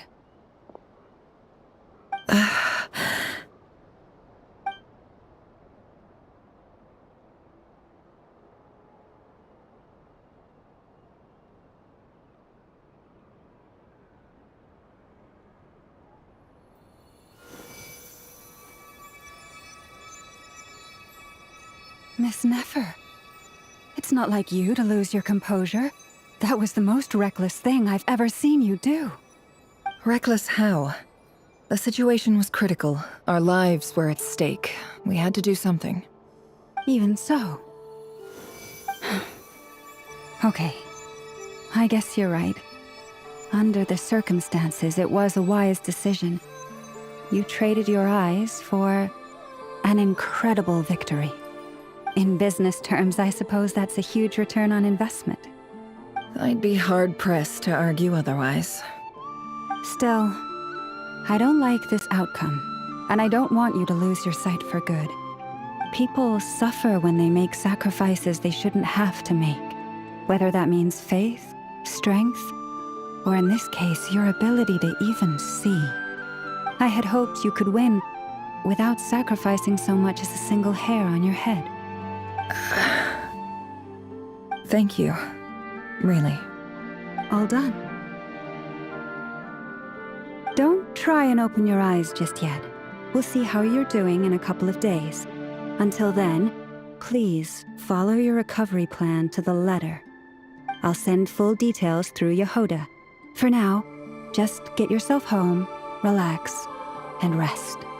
My dear friends, we have fought bravely and achieved a spectacular victory. A dark cloud has been lifted from the skies of Nodcry. All in this land will be grateful for what you have done. The moon will remember this day. Thank you both.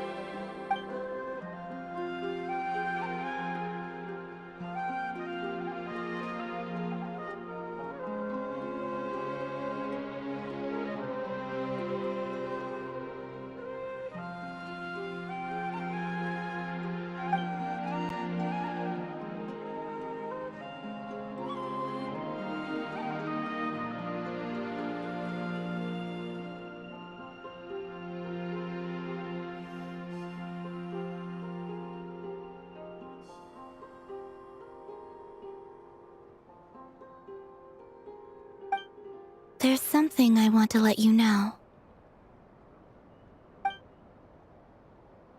What is it?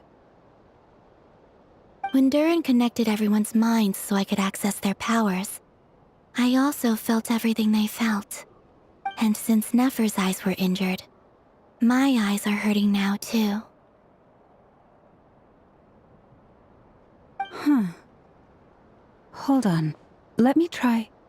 I only feel the pain. There's no actual damage. I just thought I should tell you. You're right. There's no damage. That's a relief. But I must say, I'm surprised to hear the Kutar share something like this with me. In the past, you never used to open up about yourself. Things are a little different now from how they were. I'm learning to share how I truly feel with my friends. Friends? You have no idea how glad I am to hear that.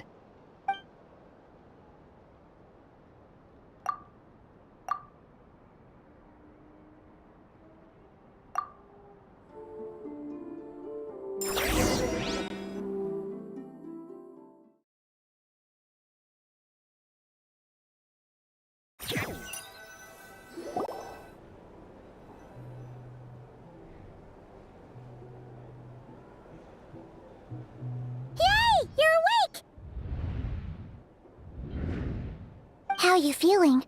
Any aches and pains? Did you sleep well? I'm doing all right, Paimon. No need to worry about me. Phew! Well, that's good. Paimon's been sitting on the edge of the bed worrying about you for ages. You slept a whole day and night. Poor Paimon had to eat all by her lonesome. Glad to hear you didn't starve. How was the food? Well, it wasn't the same without you there to share it. Honestly, Paimon just can't relax when you're not your usual self. She couldn't enjoy the food and settle down to sleep. Well, I'm back to normal now. Oh yeah, and Albedo swung by earlier. He said to tell you to head to the tavern when you woke up. Varker and the others are organizing a victory feast and they want to celebrate with you. He also dropped off some medical supplies, but you seem fit as a fiddle, so guess you won't be needing those. If you're feeling up to it, let's head over now. Wouldn't want to keep them waiting.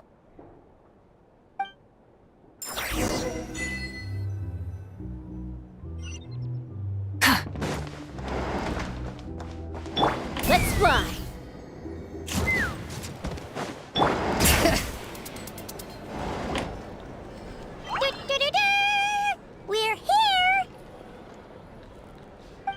Traveler and Paimon! Perfect timing! We were literally just saying how there's no way we're holding this victory feast without you any longer, and we would have postponed it till tomorrow. How are you feeling today? Much better. Thanks. Don't worry about me. Relieved to hear it. If that changes, just let me know. Happy to check you over at any time. Yep, we're here for you. Anything you need, just let us know. Oh wait, where's Nefer? How are her eyes doing? Nefer's right over there. I'm sure she'd love to catch up with you.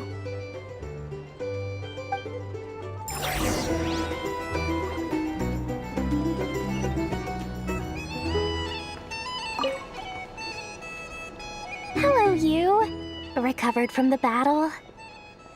Come on, what do you mean? Of course I'm gonna ask. I care about my friend's well-being. And we are friends, aren't we?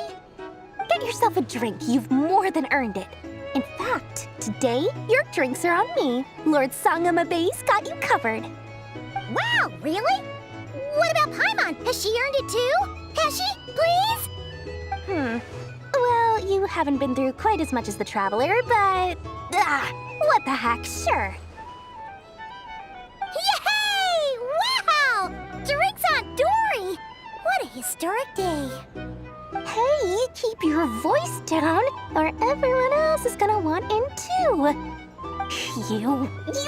Have you heard anything I've been saying recently? Doing business in Nodcry has been an absolute nightmare. If I'm buying for everyone, oh... Okay. Paimon will speak more quietly. Jeez. That's more like it. Don't you forget, Lord Sangamabe doesn't just go around buying drinks for anyone and everyone.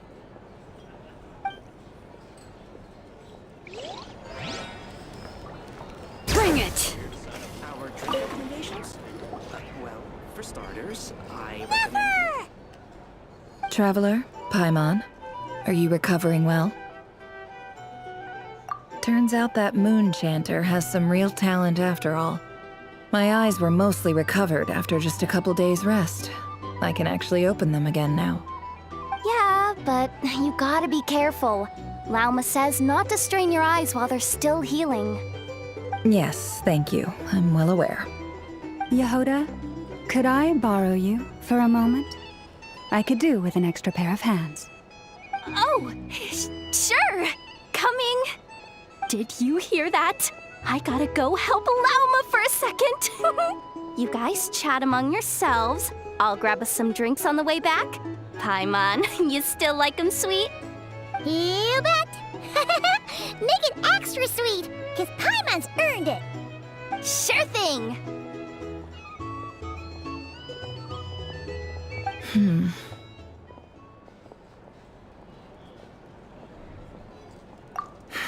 The Raker of Solnari. Kind of a snake, don't you think? No, definitely a snake. A poisonous one who spewed his venomous hatred everywhere.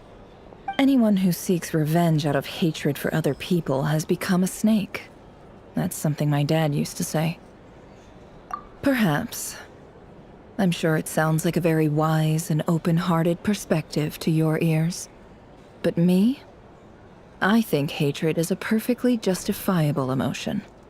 What else is left when everything you depended on in life gets stripped away? Something's gotta fuel that drive to keep on living. If you're worried about me, you can nip that in the bud.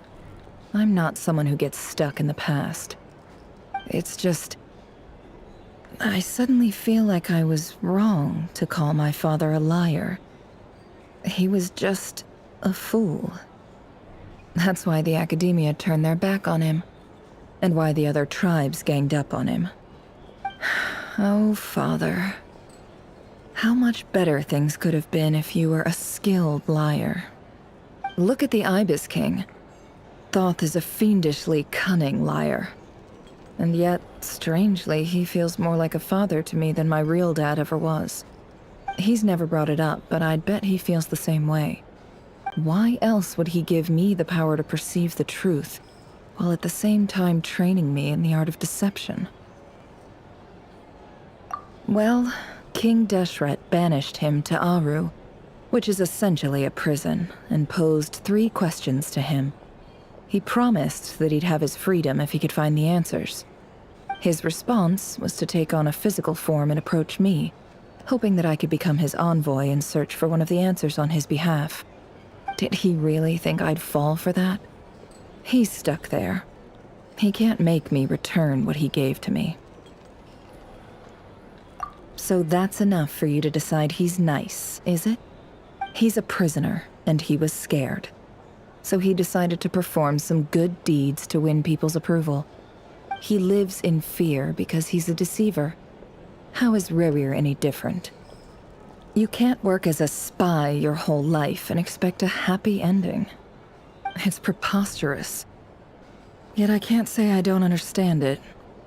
Liars live in the darkness of their own making, but it's still human nature to want to go on living. They say that a liar's soul is the most worthless thing in the world. What do you think? Oh, really? Well, it takes a very kind person to find compassion even for liars.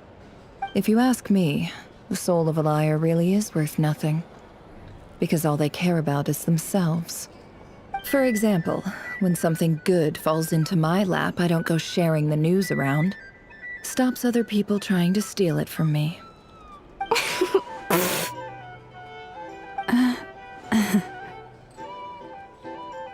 So be it. They have sharp ears. I can't keep anything from them. Oh, is that what it looks like? Well, you all know my past now, and I can't simply eliminate everyone who knows too much. So I guess I just have to put up with you, for the foreseeable future at least. When you find yourself in a situation you can't control, the safest play is to keep calm and start monitoring everyone involved like a hawk. In the intelligence world, you need to have a sense of perspective and play your hand accordingly. If you understand what's at stake, please ensure my secret is safe with you. I trust you'll respect my wishes as a friend. But don't forget, I will also be watching you like a hawk. Very good. Oh, wait! Now that the panic's over and we've all calmed down, Paimon suddenly remembered something. After all that build-up, our mystery ally never showed up even once!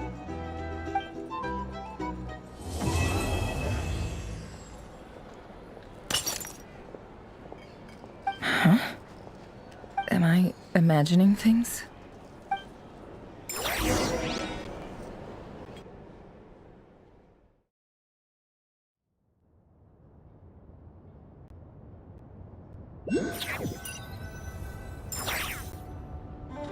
So, that close colleague who stayed behind with you? What's he been up to recently? Don't know, don't care. I get more normal human interaction from hanging out with Bosco too than him. Although, now you mention it, he hasn't bothered me in a while. I wonder if...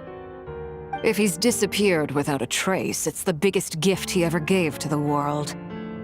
But I somehow doubt that's what's going on. He won't lie low forever. So we'd better stay on guard.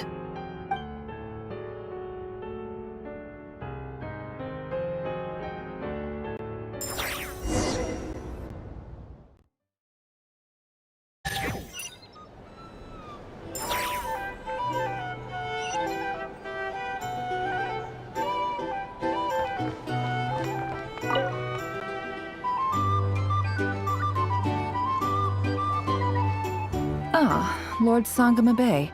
How lovely to see you. I must thank you for the device you provided. It was an enormous help. Would I be right in thinking that it was developed by the Academia?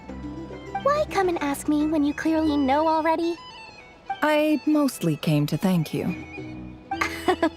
That's more like it. A little gratitude goes a long way with Lord Sangama Bay. Play your cards right, and you might even stand a chance of becoming my long-term supplier. The chance to work with such a kind and charitable investor as yourself would be a great honor for the Curatorium. Huh? Charitable? Who said anything about charity? First I'm hearing about it. Let's see. The first plot of land you purchased in Nodcry, your desert interests, and... Stop! What do you think you're doing? Exposing my investment history! It's nothing to hide from. They're all perfectly legitimate investments.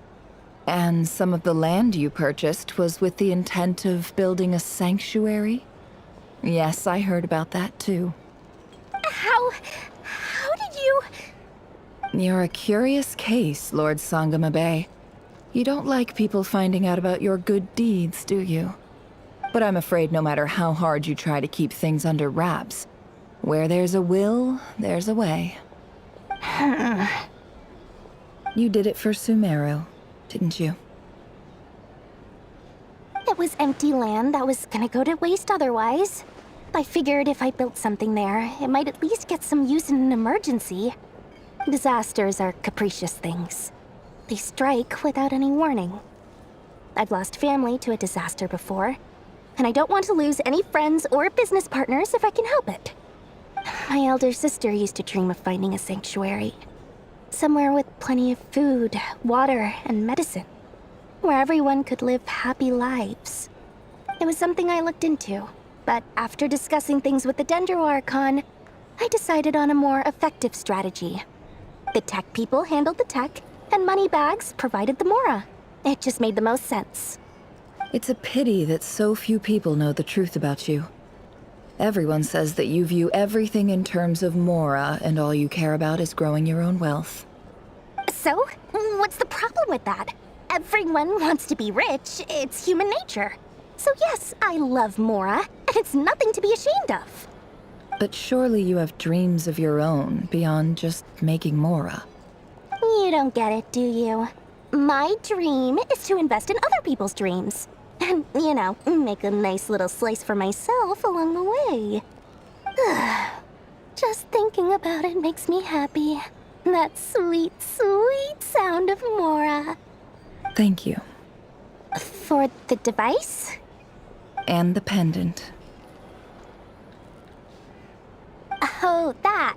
I was just returning a favor. Don't worry about it. Seems like we've both been away from home for a very long time. Yeah. So long that I barely remember what my family even looked like. That would be your mother, father, and sister? Yeah, though it's been years since my sister passed away. It's not like I want to forget them, obviously, but memory can be even more ruthless than the most calculating business person. Beyond a certain point, if something isn't helping you, it just gets rid of it. My sister can't help me now. Slowly but surely, her face is fading from my mind's eye. It's become a vague impression. Not everything will fade. When loved ones pass away, the beautiful memories are the ones that last the longest. Yeah, that's true. If you ask me, that's the one silver lining in all of it. Well, that, plus, I'm sure that life is much better now than it was back then. Oh, absolutely. I have tons of Mora, a big beautiful house, business is booming, and I'm as happy as can be. You've got a lot going for you too. Boss of the Curatorium of Secrets? I'm sure there's plenty of Mora to be made in that line of work. I appreciate the vote of confidence.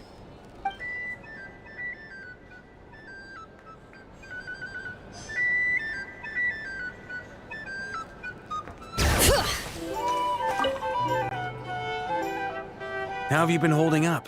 Any adverse reactions? If you start to take a turn for the worse, make sure you tell me right away. You don't need to worry about me, Grandmaster. I'm fine. I mean, I barely did anything, so... What? You're too humble, young man. You played an indispensable role in the battle for Nodcry. We can't thank you enough for your support. Sometimes, when people praise you, it's because you deserve it. The best thing is to accept it calmly and with grace. It's important to learn how to respond to words of admiration. Let's do a quick demonstration.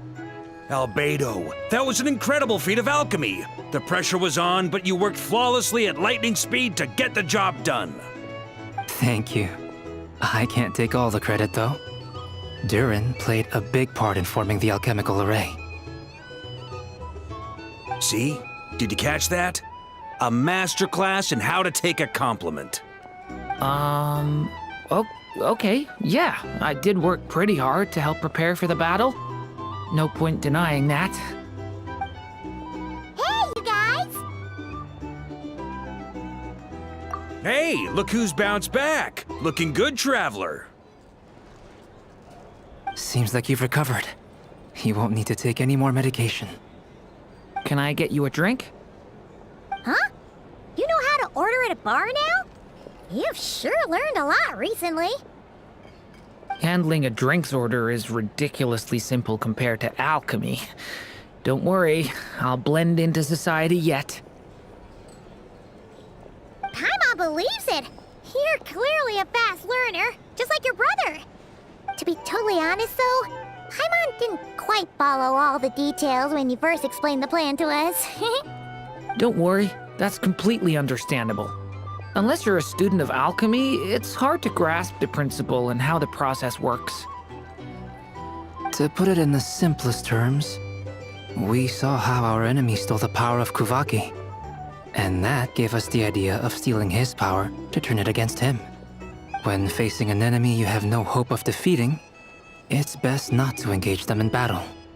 So, instead of looking for a way to overpower him, we decided to help Columbina get strong enough to at least stand up to him in a fight. For this to work, we had to analyze his modes of attack, confirm who his main target was, and make sure that he wouldn't go beyond the range of the alchemical array. For added security, we prepared a total of 4 arrays. But to mitigate the impact of the battle, we identified one location in particular as the ideal spot, which is where the confrontation took place. The alchemical array absorbed his abyssal power. Then Durin processed it to render it usable by Columbina. That power enabled her to do what would otherwise have been nigh on impossible. What surprised me was that Dainsleif actually agreed to join us. Given his history with Rerir, he had every right to sit this one out. But we're extremely grateful for the decision he made. It must have been a painful choice to make. But I'm sure that making a decision was far better for him than staying in limbo. Absolutely. He was torn between 2 paths, but in the end, he made his choice and stuck to it resolutely. He doesn't strike me as the sort of person who'd stay trapped in limbo for long. Anyway, however you cut it, everyone gave a stellar performance. And now, it's time to kick back and celebrate.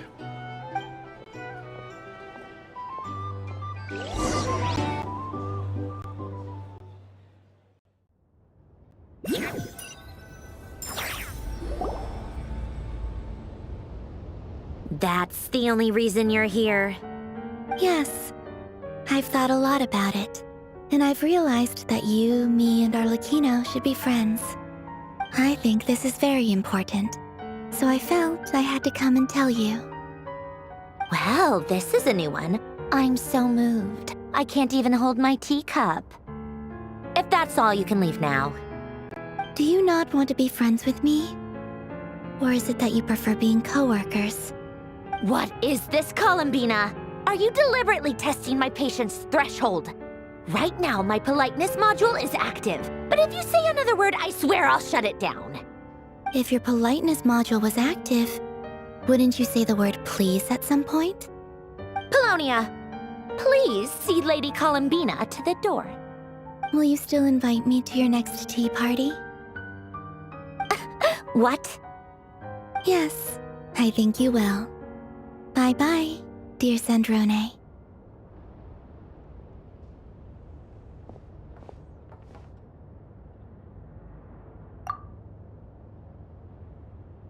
Last time, the Wild Hunt escorted you out. Would you rather I handled it myself this time? We just wanted to, see how you were doing now that it's all over. Why? Out of concern for my safety? I hope you didn't seriously think that the Rayhir of Solnari would be able to lay so much as a finger upon me, given how prepared I was. Mostly because you kinda helped us out, so we just wanted to check you were okay. Looks like all your robots are fixed, huh? Oh, don't you worry about that. Tea time is already a write-off. The visitor before you managed to kill my appetite. If you're in the mood for tea, go ahead and help yourself. Otherwise, it's going to waste. My coasters are still missing in action, though. Use this notebook instead. Whoa! Pretty hefty notebook. Look at all those calculations. You can ignore those. They're just dumb scribblings. I doodle and write in my free time. Sometimes I remember the distant, dreamlike past. Sometimes I imagine the far-flung future. And other times, I grit my teeth and note down all the crazy nonsense going on in the present. Some people do the crosswords in the newspaper. This is my equivalent of that. Trying to predict the future is like daydreaming, and writing about the present just makes me furious. The past is my favorite. If nothing else, it's already set in stone, so I don't have to rack my brains trying to figure it all out. Huh. Although, having said that, the only vaguely interesting memory in my past is probably that guy they call Lord Artificer. Who else? Pretty much all the mecha and Fontaine are his personal handiwork. Wait, are you saying you know him? Like, personally? As a friend? I mean, I guess we were friendly enough. Yep. In fact, I'm probably the only normal person left who knew him at all. We used to chat occasionally back when he was still around. Before he passed away, he asked me to destroy all his manuscripts. I honored his request, but I did read through everything first before destroying them. I mean, I couldn't let the genius of Lord Artificer Alain Guillotin disappear like that. Would have been such a waste. So, that's where the formulas in your notebook are from? I just told you. Those are my equivalent of crossword puzzles. They're just dumb formulas that I solve for fun when I'm bored. Alain's work was like epic poetry. The formulas in my notebook are just silly little riddles in comparison. Not that there's anything bad about them. I mean, at least, solving those riddles isn't going to hurt anyone. Except me, 'cause I lose a few brain cells in the process. Anyway, while we're on the topic, I might as well tell you about what happened to him and his friends. Alain Guillotin had two close buddies, Renee and Jacob. They spent their childhood years together in the Narzissenkreuz Institute. They were all quite competitive, so there was some rivalry between them, but it was a friendly rivalry. But beneath the friendship and the rivalry ran something deeper, a sense of nostalgia for the past. Unfortunately, childhood would end. The prophecy would come true, the apocalypse would arrive, and the future would never be. A mad dream that would normally only capture the minds of lunatics begin to take root in their hearts. A dream of saving the world. And if Renee and Alain had been people of lesser wits, that dream would probably have ended up as something for them to joke about in their older years. But alas, they were some of the sharpest minds around. They nurtured that dream with the full power of their intellect, and it grew into something that ate away at their souls. The first of them to fall under its spell was Renee. Against Alain's wishes, he persisted in experimenting on a mutual friend of theirs to try and save their life. Alain did not approve and parted ways with Renee. It's complicated. Alain wanted to believe that Renee only did what he did for the sake of their friendship. But when he told me about what happened, I could tell he still had some suspicions about Renee's motives. Perhaps the seed that would grow into a nightmare had already sprouted in Renee's mind. Even then. The next time they met, Renee's soul had been completely engulfed by the dream of salvation. His futile attempt to change the tide of fate only resulted in a wave that swallowed up the world, even before the apocalypse came. And although that wave died down eventually, I hear that it just recently came back with a vengeance. As I understand, Renee wanted to live out his dream of salvation once more. But I'm told that the attempted resurgence finally died out for good.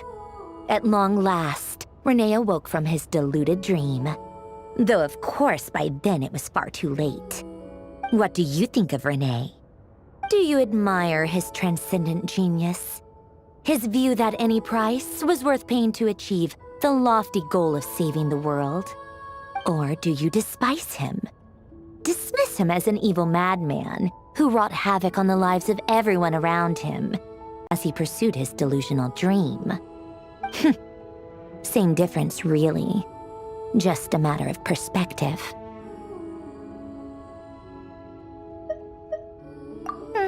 What a cop-out. But I suspect you'd have a more incisive and insightful answer if we dug into it further. I don't like fanatics who give up their whole lives for their ideology. Nor do I like fools who let their delusions take control. Maybe I could understand if Renee had just been an ordinary person. But he had a sage-like intellect. And still managed to get himself lost in the labyrinth of his own desires. Anyway, that's enough about Renee. Now, moving on to Alain Guillotin, the Lord Artificer. He managed to put a stop to the first storm whipped up by Renee. But after that, Alain lost his friends and family. To his credit, I suppose, the loss of his family and friends was purely a tragic accident. It's not like Alain sacrificed them for his cause or anything. After that, the only thing supporting his work was the same dream that had dragged his closest friend down to the abyss. But although the desire to save Fontaine drove him to found the Fontaine Research Institute, Alain continued to reject any form of transcendental knowledge or power. He was suspicious and fearful of it, having seen the way it had affected his closest friend. I think that formulas and machines derived solely from human intellect were the only thing that gave him a sense of spiritual comfort. Yet Alain's intellect was simply too great. It barely left him space to breathe in his lifetime. Once he realized that the end of his life was approaching, he finally accepted the truth. The Nazissenkreuz Institute needed someone, and a human being, to see its story through to the end. He quit working on his formulas, trading them in for the fairy tales that had played such a formative role in his childhood, but which he'd barely touched in his adult life. He told me that the director of the Nazissenkreuz Institute used to read those fairy tales to the children as bedtime stories. Apparently, they worked wonders at sending kids off to sleep.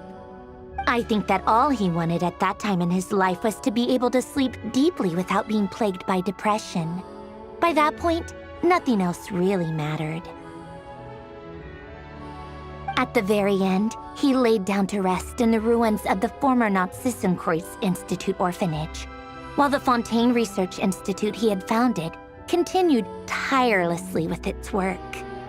Many years after that, tensions over competing dreams would once again cause a rift, this time between members of the Fontaine Research Institute. But the actions of those fools had nothing at all to do with Alain. And that is the story of two people from the Nazissenkreuz Institute who both wanted to save the world. One went all in on his fantasy of salvation without ever looking back, and ended up calmly sinking to the bottom of the deepest sea. The other sought desperately to burn bright in his life, even though he wasn't sure where he was going. I do sometimes wonder, why is it that people like them have such grand hopes of saving the world? Even the grandest tree starts as a tiny seed. So perhaps, for each of them, their mission to save the world began with a very simple desire: to save themselves. They were young children with friends and family who mattered to them, desires to explore the meaning of life, ambitions to have a successful career. They didn't want to see all of that taken away in one fell swoop. Or maybe they just wanted to find something to anchor themselves within the chaos, to stop them getting quietly swept away by the storms of life. But instead, the search for their own salvation took them down the rocky road laid out by fate. Do you think the desire to save oneself is enough of a justification to try and save the world? The way you said that sounded just like Alain. I asked him the same question back when he was in his prime, putting all of his energy into his work. He gave the exact same answer as you did. No elaboration, just a quick short answer before getting right back to his work. He was always that way. All right, tea time's over. I owe Arlecchino a favor for telling me these stories. I'll have to bring a whole sack of gifts the next time I visit the House of the Hearth. I'm gonna go tinker with Polonia now. You guys can do whatever you want, as long as it doesn't involve interrupting me. Polonia, exit hibernation mode. Begin diagnostics.